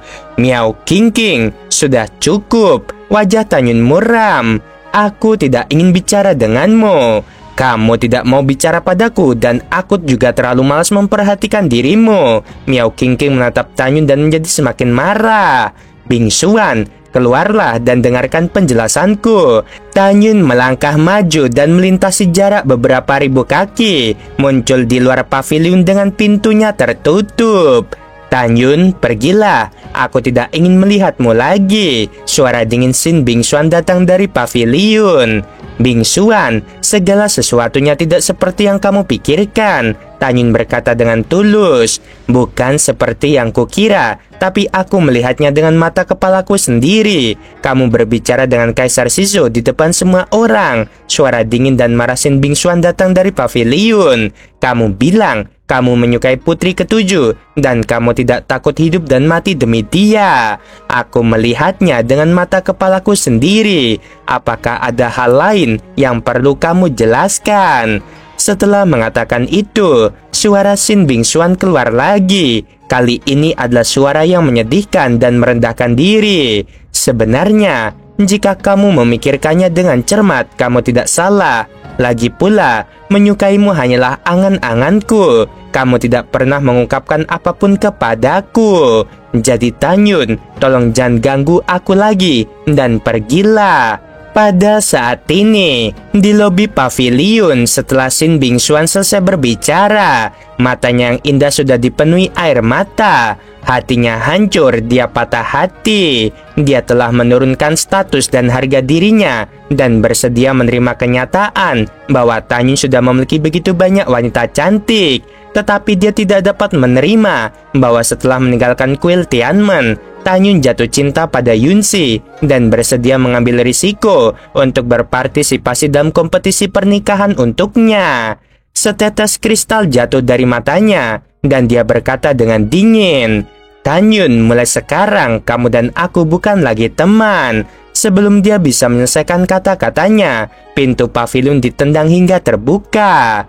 "Aku tidak akan membiarkanmu mengabaikan penjelasanku, dan aku tidak akan membiarkanmu mengucapkan kata itu keras-keras." Tan Yun melangkah ke paviliun menatap Sin Bingxuan dengan air mata. Dia menarik napas dalam-dalam. Gerakan selanjutnya mengejutkan Miao Qingqing dan Yunxi yang berada di luar paviliun. Tubuh halus Sin Bingxuan bergetar dan matanya yang berkaca-kaca dipenuhi dengan kemarahan yang tak berujung. Tan Yun tiba-tiba maju selangkah. Dengan kedua tangannya yang mendominasi dan kokoh, dia memeluk pinggang ramping Sin Bingxuan dan menariknya ke dalam pelukannya. Begitu Sin Bingxuan membuka mulutnya, mata indahnya melebar. Tan Yunlah yang menundukkan kepalanya dan mencium bibir merahnya melalui kerudung ungu. Saat Tan Yun menciumnya, jantung Sin Bingxuan berdetak lebih cepat. Pikirannya menjadi kosong dan dia bahkan lupa untuk menolak. Hanya setelah 3 napas, Sin Bingxuan pulih dan mendorong Tan Yun menjauh. Sin Bingxuan sangat marah hingga tubuhnya gemetar. Ketika dia mengangkat tangan gioknya untuk menampar pipi Tan Yun melangkah maju, membuka lengannya, dan dengan penuh dominasi memeluknya lagi, sambil berkata dengan tulus, "Aku merindukanmu sejauh ribuan mil. Ini adalah cintamu padaku dan begitu juga aku. Bingxuan, putri ketujuh adalah temanku. Marskal Agung Dongsen menginginkannya untuk menikah dengan putra sulungnya. Yunxi tidak mau. Jika dia menikah dengan Cikong, hidupnya akan lebih buruk dari kematian. Dia bahkan mungkin bunuh diri dan kehilangan nyawanya. Jadi untuk membantunya, aku ikut serta dalam lamaran pernikahan. Keadaan tidak seperti yang kau bayangkan, sungguh tidak." Mendengarkan kata-kata Tan Yun, tangan terangkat Sin Bingxuan mulai gemetar. Dia mengangkat kepalanya yang halus dengan gemetar di pelukan Tan Yun dan menatap Tan Yun dengan air mata. "Apakah kamu mengatakan yang sebenarnya?" Tentu, pada saat ini, Yunxi menahan rasa sakit yang tumpul di hatinya. Melangkah ke paviliun, menatap Sin Bingxuan dan berkata, "Saudara Sin, jangan salah paham. Tan Yun dan aku tidak seperti yang kau bayangkan. Pada awalnya, ayahku ingin aku menikah dengan Cikong, tetapi aku tidak mau menikah dengannya. Jadi aku meminta ayahku untuk menikahkanku lewat pertandingan. Aku meminta bantuan Tan Yun. Setelah dia memenangkan kejuaraan, kita akan bertunangan dalam hubungan palsu. Saudara Sin, aku bersumpah, semua yang aku katakan itu benar. Aku minta maaf karena telah membuatmu salah paham." Mendengar ini, Sin Bingxuan yang sedang digendong menatap Tan Yun. Matanya yang berkaca-kaca memperlihatkan permintaan maaf yang dalam. Miao Qingqing yang baru saja melangkah ke paviliun memandang Sin Bingxuan dan tersenyum tidak nyaman. Baru saat itulah dia menyadari bahwa dia telah salah paham. Miao Qingqing berkata, "Maaf, aku salah paham." "Tidak apa-apa, karena ada kesalahpahaman. Jelaskan saja dengan jelas." Setelah Yunxi selesai berbicara, dia menatap Tan Yun dan tersenyum. "Kalian ngobrol dulu, aku akan jalan-jalan dan tidak akan mengganggu kalian." Setelah mengatakan ini, Yunxi berbalik sambil tersenyum, dan senyum di wajahnya menghilang saat dia melangkah keluar dari paviliun. Dalam sekejap, air mata mengalir dari matanya yang indah dan membasahi wajah halusnya. Melihat laki-laki yang dicintainya memeluk wanita lain, hatinya sungguh sakit. Kesalahpahaman mereka telah terselesaikan. Aku seharusnya bahagia. Ya, aku seharusnya bahagia untuknya. Yunxi bergumam pada dirinya sendiri, menyeka air matanya, berjalan menuju cahaya bulan, dan menjauh dari paviliun selangkah demi selangkah. "Yunxi!" Tiba-tiba terdengar suara penuh permintaan maaf dari belakang. Yunsi berbalik, hanya melihat Miao Qingqing berjalan ke arahnya dengan takut-takut, seperti anak kecil yang telah melakukan kesalahan. Apakah ada yang salah? Yunsi bertanya dengan lembut. Maafkan aku, sebelumnya aku telah menyakitimu dengan kata-kataku. Miao Qingqing berkata, aku orang yang tidak berperasaan. Bisakah kamu memaafkan diriku? Merupakan suatu kehormatan besar untuk mengakui kesalahan dan memperbaikinya. Setelah itu, aku memaafkanmu. Yunsi tersenyum. Bagus sekali, terima kasih banyak. Miao Qingqing melangkah maju, memegang tangan Yunsi dan berkata, Yunsi, jangan ganggu Tanyun dan Bingsuan. Ayo kita pergi ke tempatku dan duduk. Biarkan aku melakukan tugasku sebagai tuan rumah yang baik dan meminta maaf kepadamu dengan pantas. Yunsi tahu bahwa Miao Qingqing memberi Tanyun dan Sin Bingsuan kesempatan untuk menyendiri agar dia tidak mengganggu mereka. Baiklah, ayo berangkat. Yunsi tersenyum tipis, lalu dia dan Miao Qingqing menghilang di langit malam.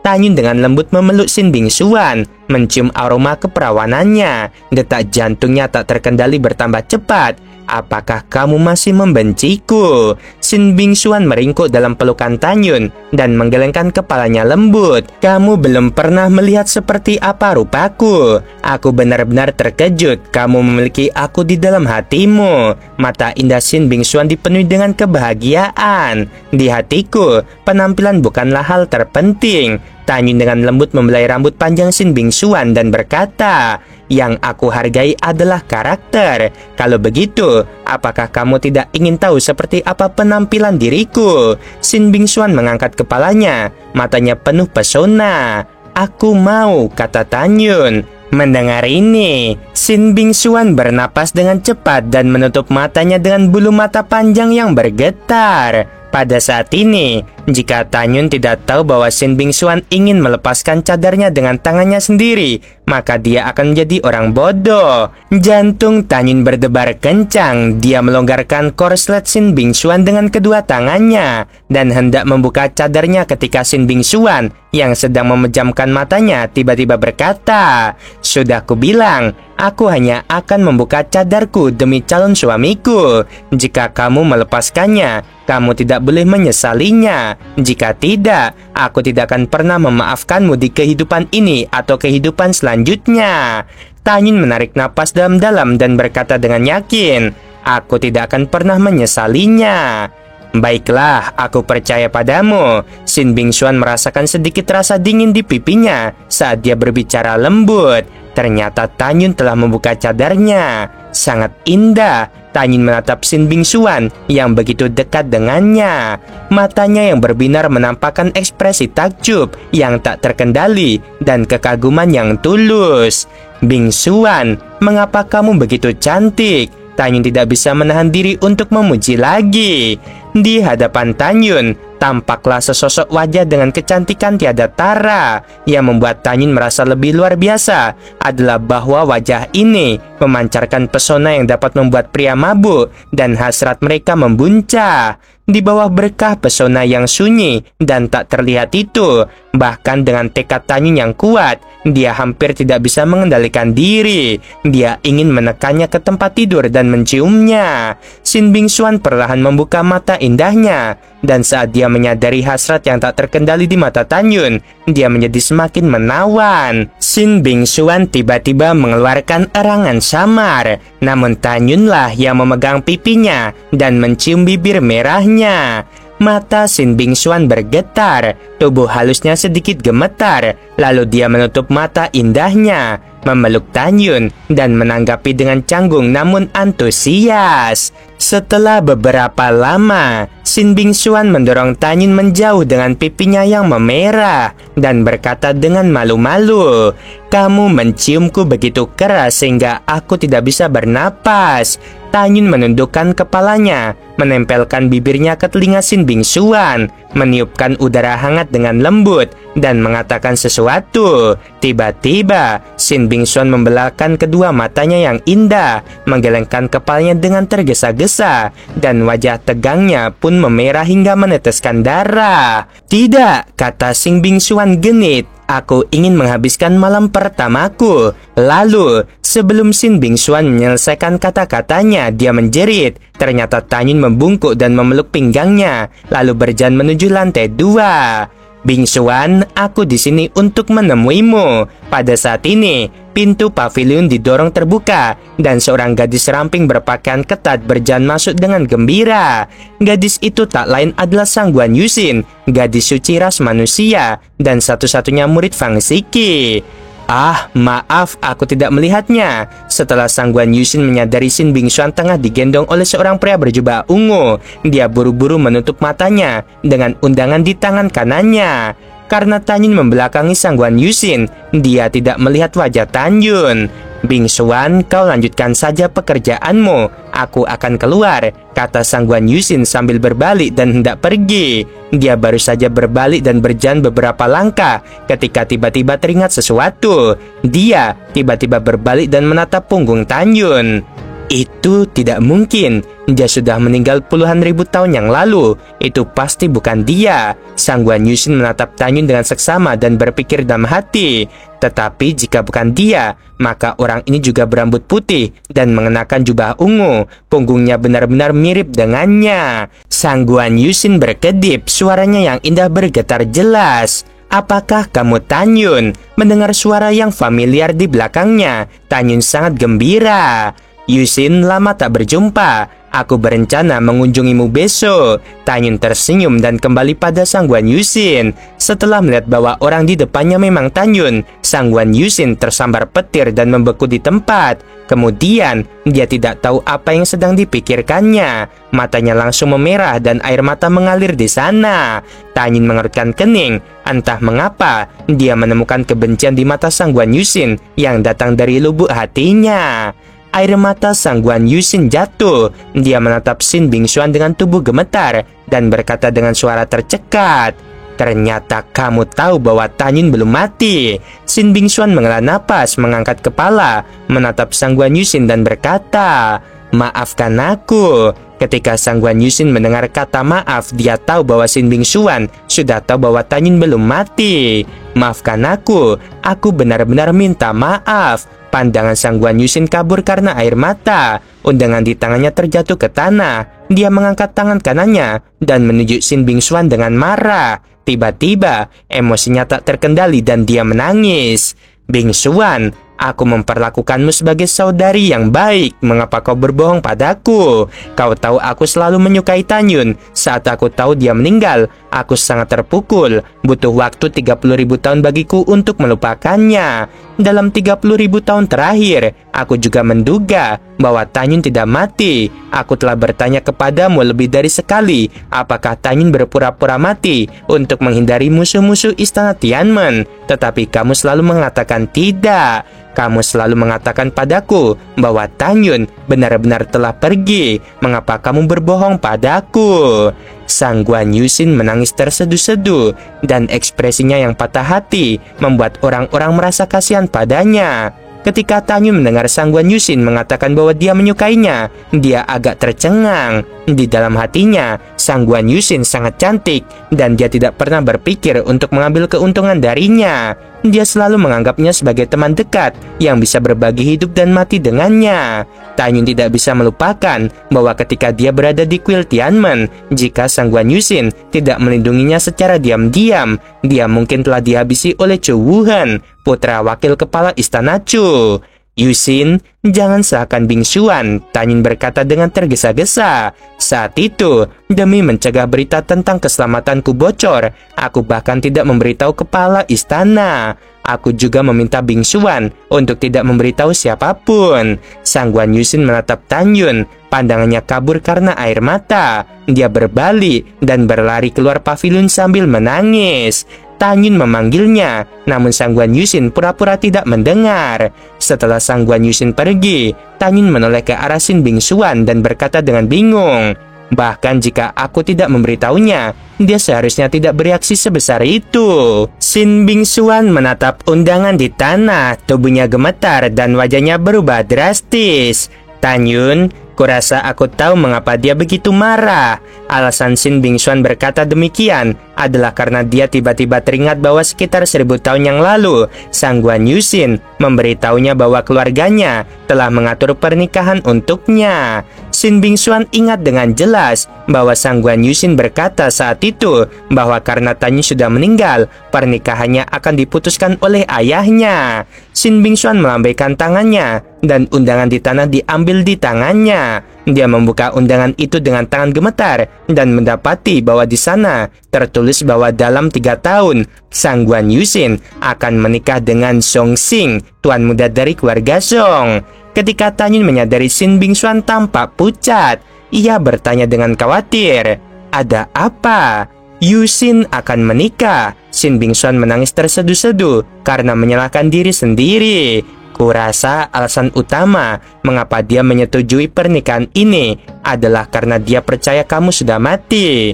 Tan Yun menghela napas dan berkata, "Jangan terlalu menyalahkan dirimu sendiri. Dalam hatiku, aku selalu menganggap Yuxin sebagai teman baik dan tidak pernah memiliki pikiran yang tidak pantas tentangnya." Tan Yun ini berbeda. Pandangan Sin Bingxuan kabur karena air mata. "Ini semua salahku. Jika aku mengatakan padanya bahwa kau masih hidup, mengingat karakter dan penampilannya, kau mungkin akan tergoda setelah menghabiskan lebih banyak waktu dengannya." Setelah berkata demikian, Sin Bingxuan buru-buru mengenakan kerudungnya dan terbang keluar dari paviliun.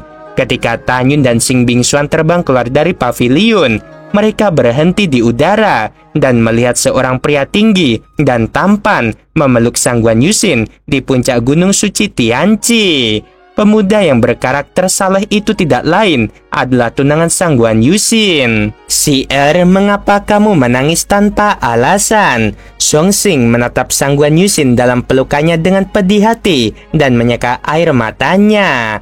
"Aku baik-baik saja." Sang Guan Yuxin tersedak dan berkata, "Ayo pergi." Ketika Song Xing mengangguk, dia tiba-tiba menyadari sesuatu di sudut matanya.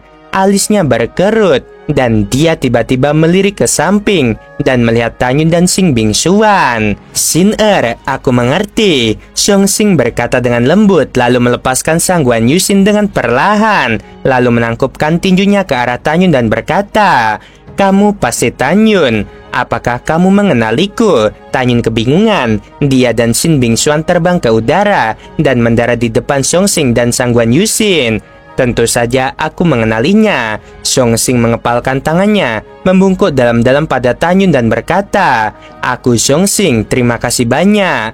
Tan Yun mengangkat alisnya. "Untuk apa kau berterima kasih padaku?" Song Xing berdiri dan menatap Sang Guan Yuxin dengan penuh kasih sayang. Kemudian dia menatap Tan Yun dan berkata, "Aku selalu menyukai Yuxin, tapi sudah ada seseorang yang tinggal di dalam hatinya, dan itu adalah kamu, Tan Yun. Sekarang setelah aku melihatmu muncul, itu berarti kau telah berpura-pura mati selama bertahun-tahun.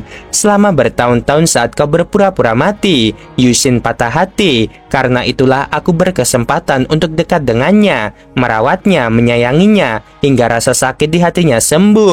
Jadi, aku mengucapkan terima kasih." Mendengarkan hal itu, ketika Tan Yun masih khawatir kalau Yuxin akan marah pada Song Xing, Sang Guan Yuxin menyeka air matanya dan mencubit Song Xing dengan genit, menyebabkan Song Xing meringis kesakitan.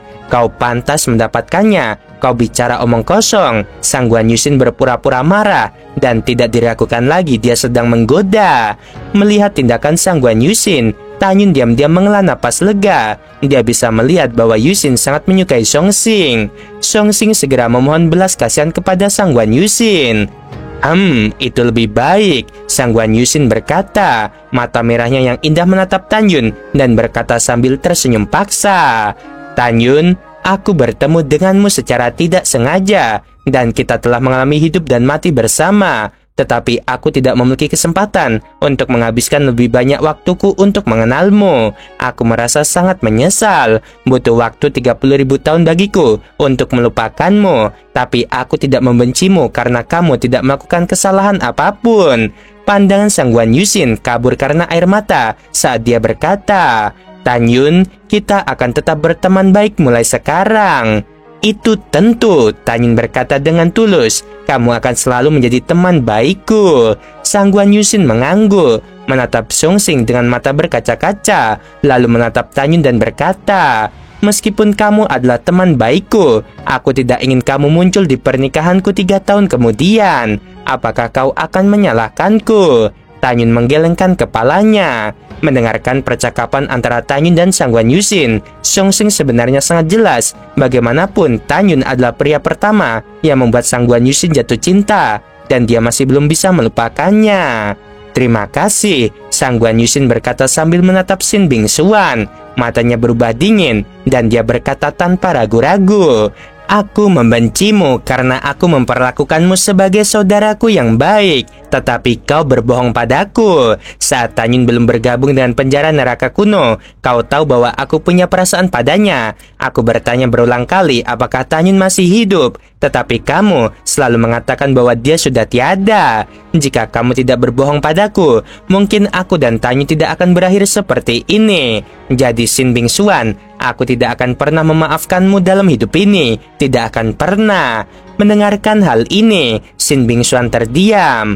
Songxing, ayo pergi, kata Sang Guan Yusin sambil memegang tangan Songxing. Setelah Songxing mengangguk, mereka berdua terbang ke langit berdampingan dan menghilang di langit malam. Melihat sosok Sang Guan Yusin yang pergi, Sin Bingsuan menghela napas dalam-dalam. Dia sungguh sedih kehilangan saudari perempuannya yang baik ini. Bingsuan, jangan bersedih. Tanyun dengan lembut memeluk Sin Bingsuan dan berkata, aku percaya dia akan memaafkanmu cepat atau lambat. Lagi pula, ini bukan salahmu sejak awal. Aku memintamu dan Daokun untuk merahasiakan bahwa aku masih hidup. Sin Bingsuan menggelengkan kepalanya dan berkata lembut, Tanyun, kamu tidak mengerti. Meskipun dia sekarang mencintai Songxing, dia tetap akan merasa kesal dengan masalah ini.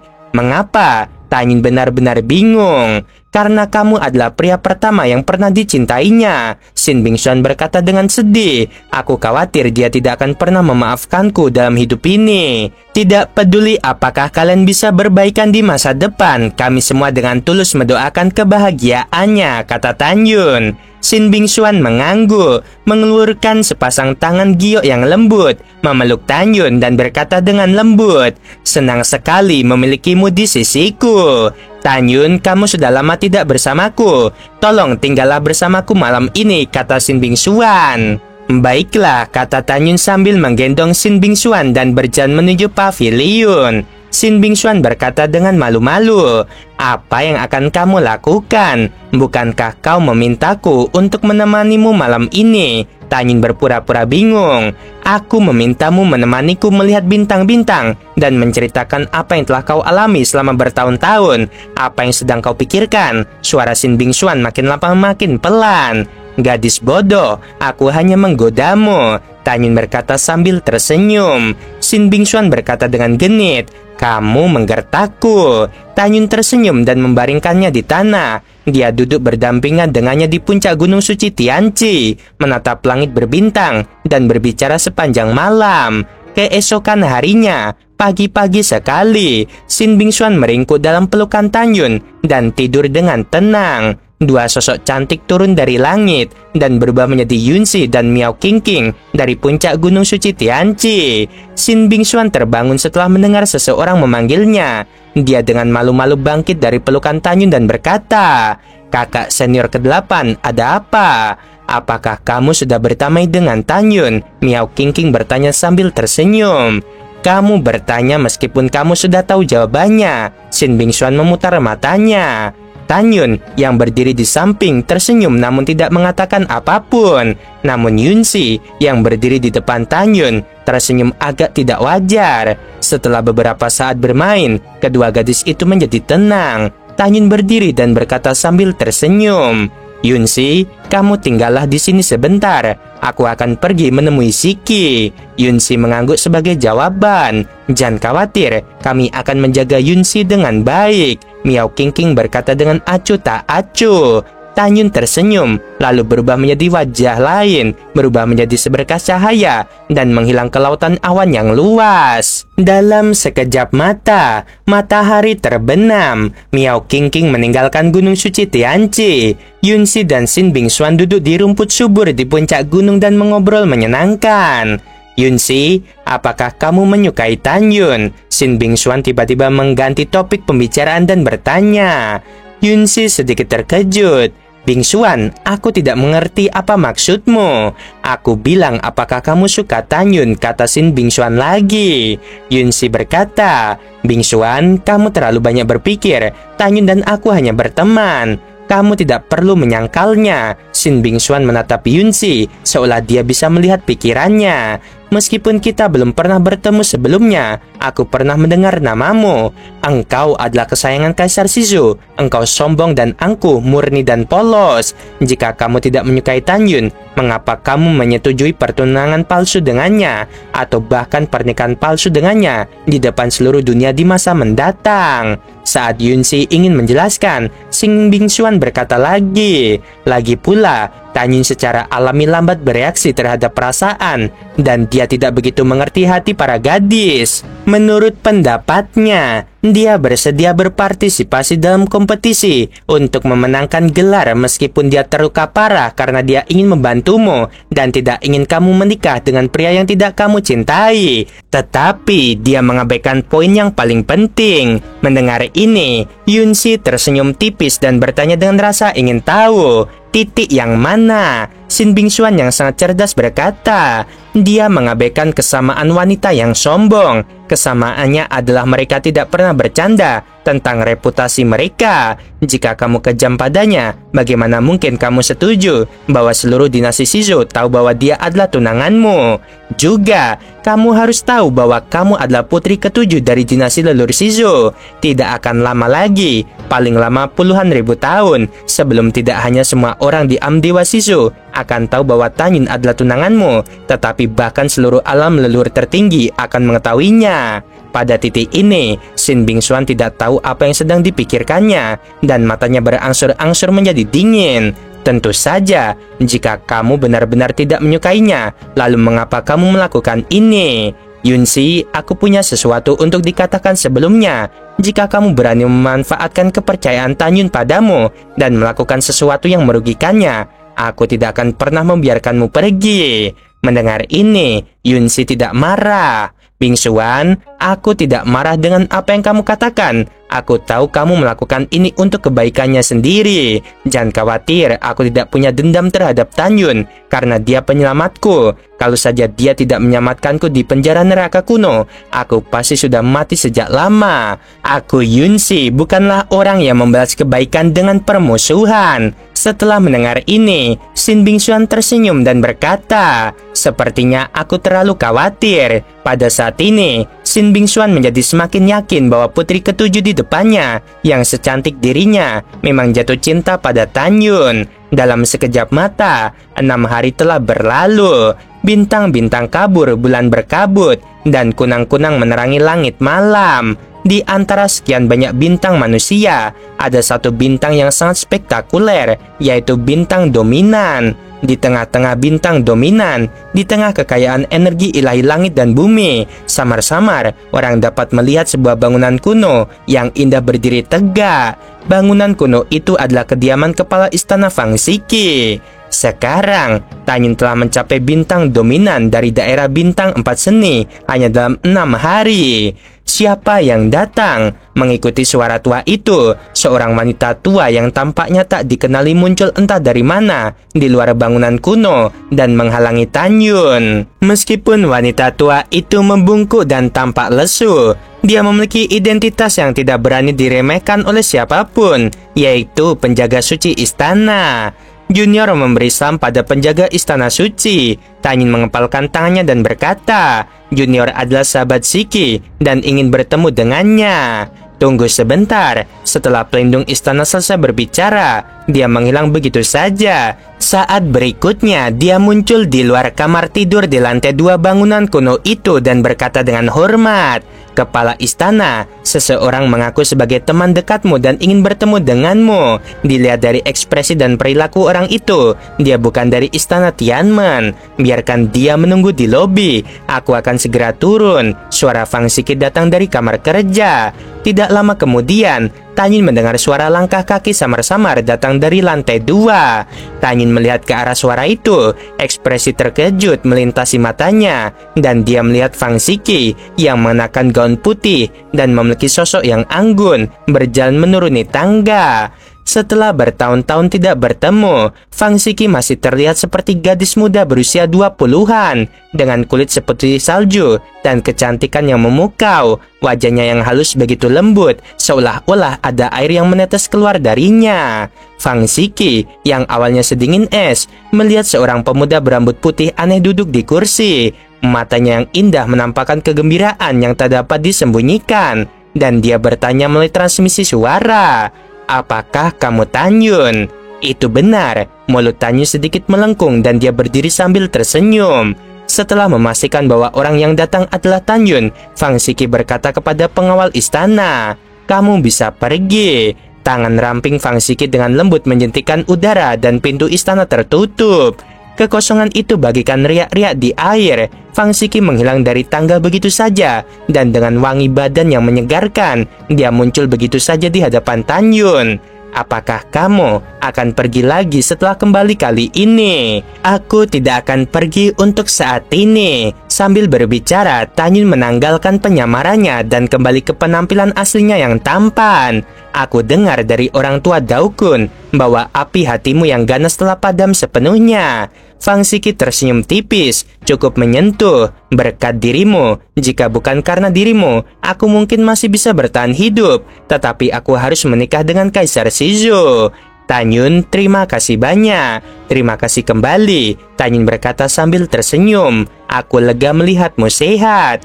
Fang Xiki merasa semanis madu saat mendengar kata-kata keprihatinan Tan Yun. "Silakan duduk, aku akan menyiapkan beberapa cemilan tengah malam." Setelah Fang Xiki mengatakan ini, dia melanjutkan urusannya.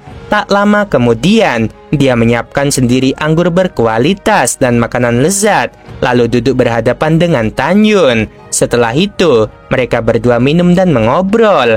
Ketika Fang Xiki mengetahui bahwa Tan Yun telah menjadi tunangan putri ketujuh, tangannya yang memegang gelas anggur sedikit gemetar, dan dia merasa sangat tidak nyaman.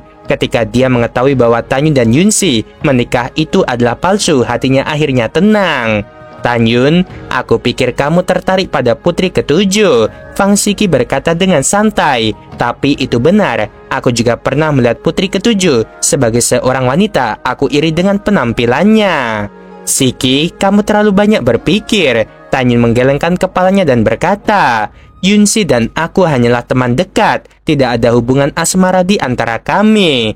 Fang Xiki terkekeh dan bercanda, "Kamu berbohong padaku." Sambil minum gelas demi gelas, Tan Yun yang tidak sengaja menolak minum merasa sedikit pusing, dan hal yang sama juga terjadi pada Fang Xiki. Pada saat ini, wajah cantik Fang Xiki memerah dan pandangannya berangsur-angsur kabur. "Xiki, kamu minum terlalu banyak." Tan Yun berdiri dan ingin membujuknya untuk tidak minum lagi. Ketika dia merebut gelas anggur dari tangannya, Fang Xiki berdiri, berbalik dan terhuyung menjauh. Fang Xiki berdiri dengan goyah. Karena dia hampir mabuk, dia memperlihatkan ekspresi ceria seorang gadis kecil. "Ketua istana ini sangat gembira melihatmu hari ini. Jadi, jangan berhenti minum malam ini." Tan Yun berkata, "Xiki, kamu minum terlalu banyak." "Aku tidak melakukannya." Fang Xiki menghabiskan anggur dalam cangkir, menarik Tan Yun agar duduk kembali lalu terkekeh. "Ketua istana memerintahkanmu untuk tidak kembali sebelum mabuk." Begitu Tan Yun membuka mulutnya, Fang Xiki yang menawan berkata, "Kepala istana ini memerintahkanmu untuk cepat minum." Melihat Fang Xiki yang menawan, Tan Yun yang mabuk tiba-tiba ingin menciumnya. "Mengapa kamu masih berdiri di sana? Ayo minum," Fang Xiki berkata dengan pusing. "Baiklah, mari kita minum." Tan Yun mengambil gelas anggur dan mulai minum bersama Fang Xiki. Entah berapa lama waktu telah berlalu, Namun setelah mereka berdua selesai meminum anggur dalam kendi, Fang Siki sudah berbaring di atas meja Gio. Tanyun agak pingsan karena minum dan dia merasakan benda-benda di bangunan kuno di depannya mulai berputar. Fang Siki yang tidak sadarkan diri pun terjatuh lemas dari tempat duduknya ke tanah. "Siki, mengapa kamu tidur di lantai?" Tanyun tersandung dan berdiri berjongkok di depan Fang Siki dan berkata dengan tidak jelas, "Gadis bodoh, jika kamu ingin tidur, kamu harus pergi ke sofa. Tidak pantas bagimu untuk tidur di lantai. Kamu jangan lupa, kamu adalah penguasa istana Tianmen." Sambil berbicara, Tanyun yang kebingungan membungkukkan badan, menggendong Fang Siki, terhuyung-huyung menaiki tangga, dan tiba di lantai 2. Tanyun memeluk Fang Siki, menendang pintu hingga terbuka dengan kaki kanannya yang lemah, lalu berjalan menuju sofa sambil memeluknya seperti udang yang lemah. Tanyun dalam keadaan linglung dan dia menggendong Fang Siki ke sofa. Kemudian Tanyun kehilangan kesadaran dan jatuh di sofa bersama Fang Siki. Dia menekannya di bawahnya. Di pagi hari, seberkas sinar matahari melewati jendela kuno gedung itu dan menyinari wajah Fang Siki. Bulu matanya yang panjang bergetar sedikit, tanda yang jelas bahwa ia sudah bangun. Benar saja, setelah beberapa saat Fang Siki yang sedang berbaring di sofa perlahan membuka matanya. "Mengapa aku merasa begitu pusing?" Saat Fang Siki sedang kebingungan, dari sudut matanya dia melihat sebuah kepala bersandar di dadanya.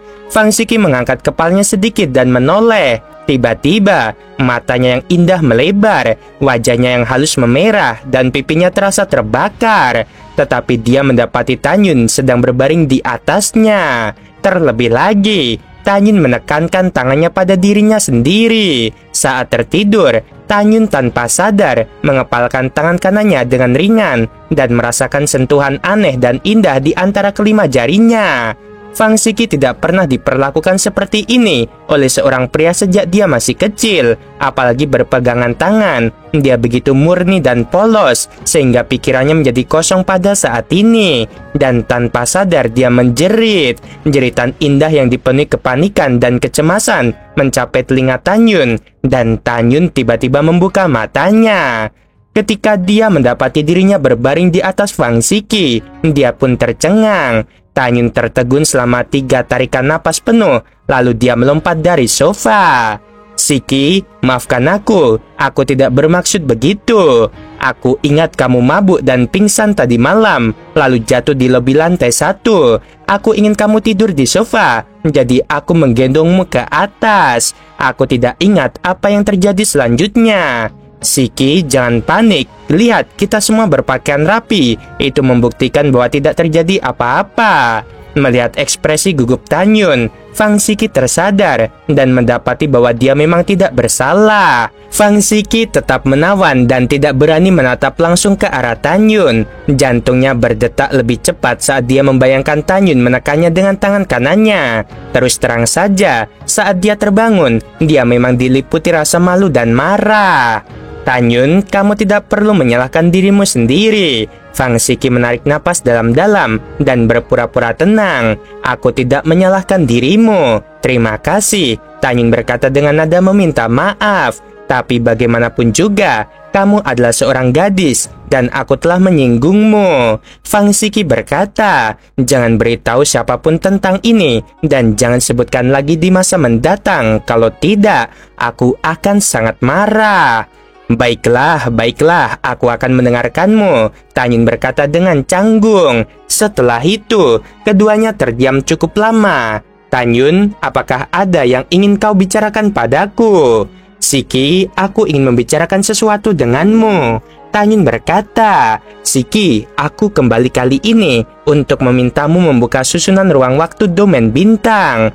Fang Siki mengerutkan kening, berpikir sejenak dan berkata, "Tentu saja, selama beberapa tahun terakhir sejak kamu pergi, istanaku telah menambang banyak batu leluhur berkualitas tinggi." Mendengar ini, Tanyun sangat tersentuh ketika dia memikirkan bagaimana Fang Siki bersedia menghabiskan sejumlah besar batu leluhur bermutu tinggi untuknya.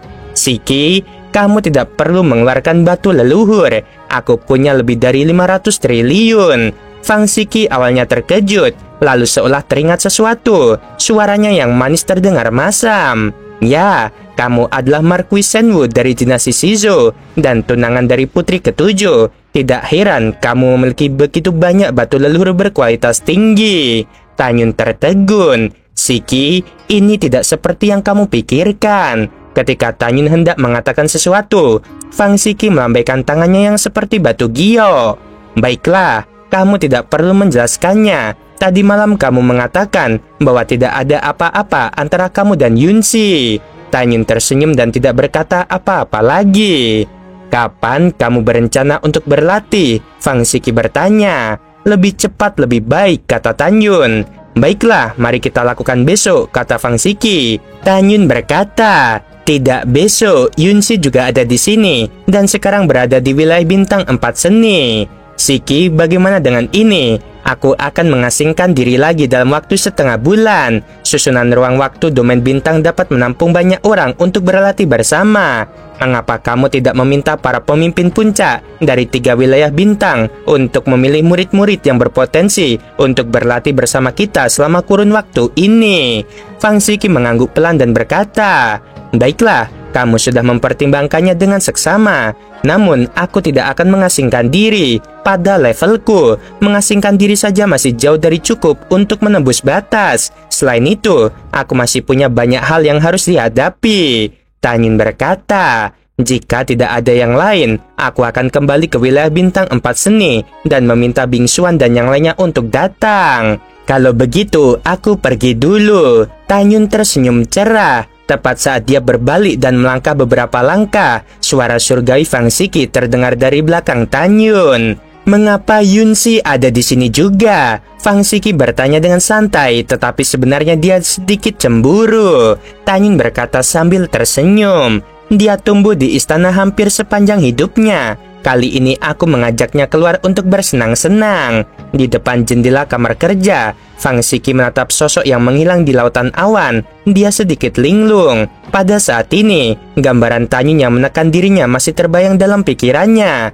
Namun dia merasa tidak keberatan jika Tanyun mendekatinya. Saat Fang Shiki memikirkannya, jantungnya mulai berdetak lebih cepat. Waktu berlalu dan 6 hari kemudian pada siang hari, Tanyun kembali ke Gunung Suci Tianqi di wilayah bintang 4 seni. Selama 3 hari berikutnya, Tanyun tinggal di sisi Shin Bingsuan dan terkadang menemani Yunshi. 3 hari ini adalah hari yang paling membahagiakan bagi Bingsuan. Sejak Tanyun meninggalkan bintang domain manusia 9 hari lalu, Fang Shiki memanggil Daokun, Chu Xiaotian, dan leluhur naga berkepala 9 untuk memilih murid dengan potensi baik dari 3 wilayah bintang utama. Dalam sekejap mata, 6 hari lainnya berlalu. Di pagi hari, matahari terbit. Setelah Tanyun menyimpan 100.000 batu leluhur kelas atas pada dirinya, dia memberikan semua batu leluhur kelas atas yang tersisa kepada Fang Shiki. Setelah itu, Tanyun, Shin Bingsuan, Yunshi, Miao Qingqing, dan 30.000 lainnya memasuki formasi ruang waktu domain bintang. Saat Fang Shiki mengkonsumsi batu leluhur kelas atas dan mengaktifkan formasi ruang waktu bidang bintang, kekosongan dalam formasi itu segera mulai berputar dengan hebat. Oke guys, akhirnya selesai juga challenge dari Bang Dani, kelar 30 episode ya. Oke, sampai sini dulu, Min istirahat ya. Makasih banyak buat semuanya yang udah dukung untuk VNTZZ ini. Sebelum berakhir, Min mau bilang sungguh membagongkan. Terima kasih.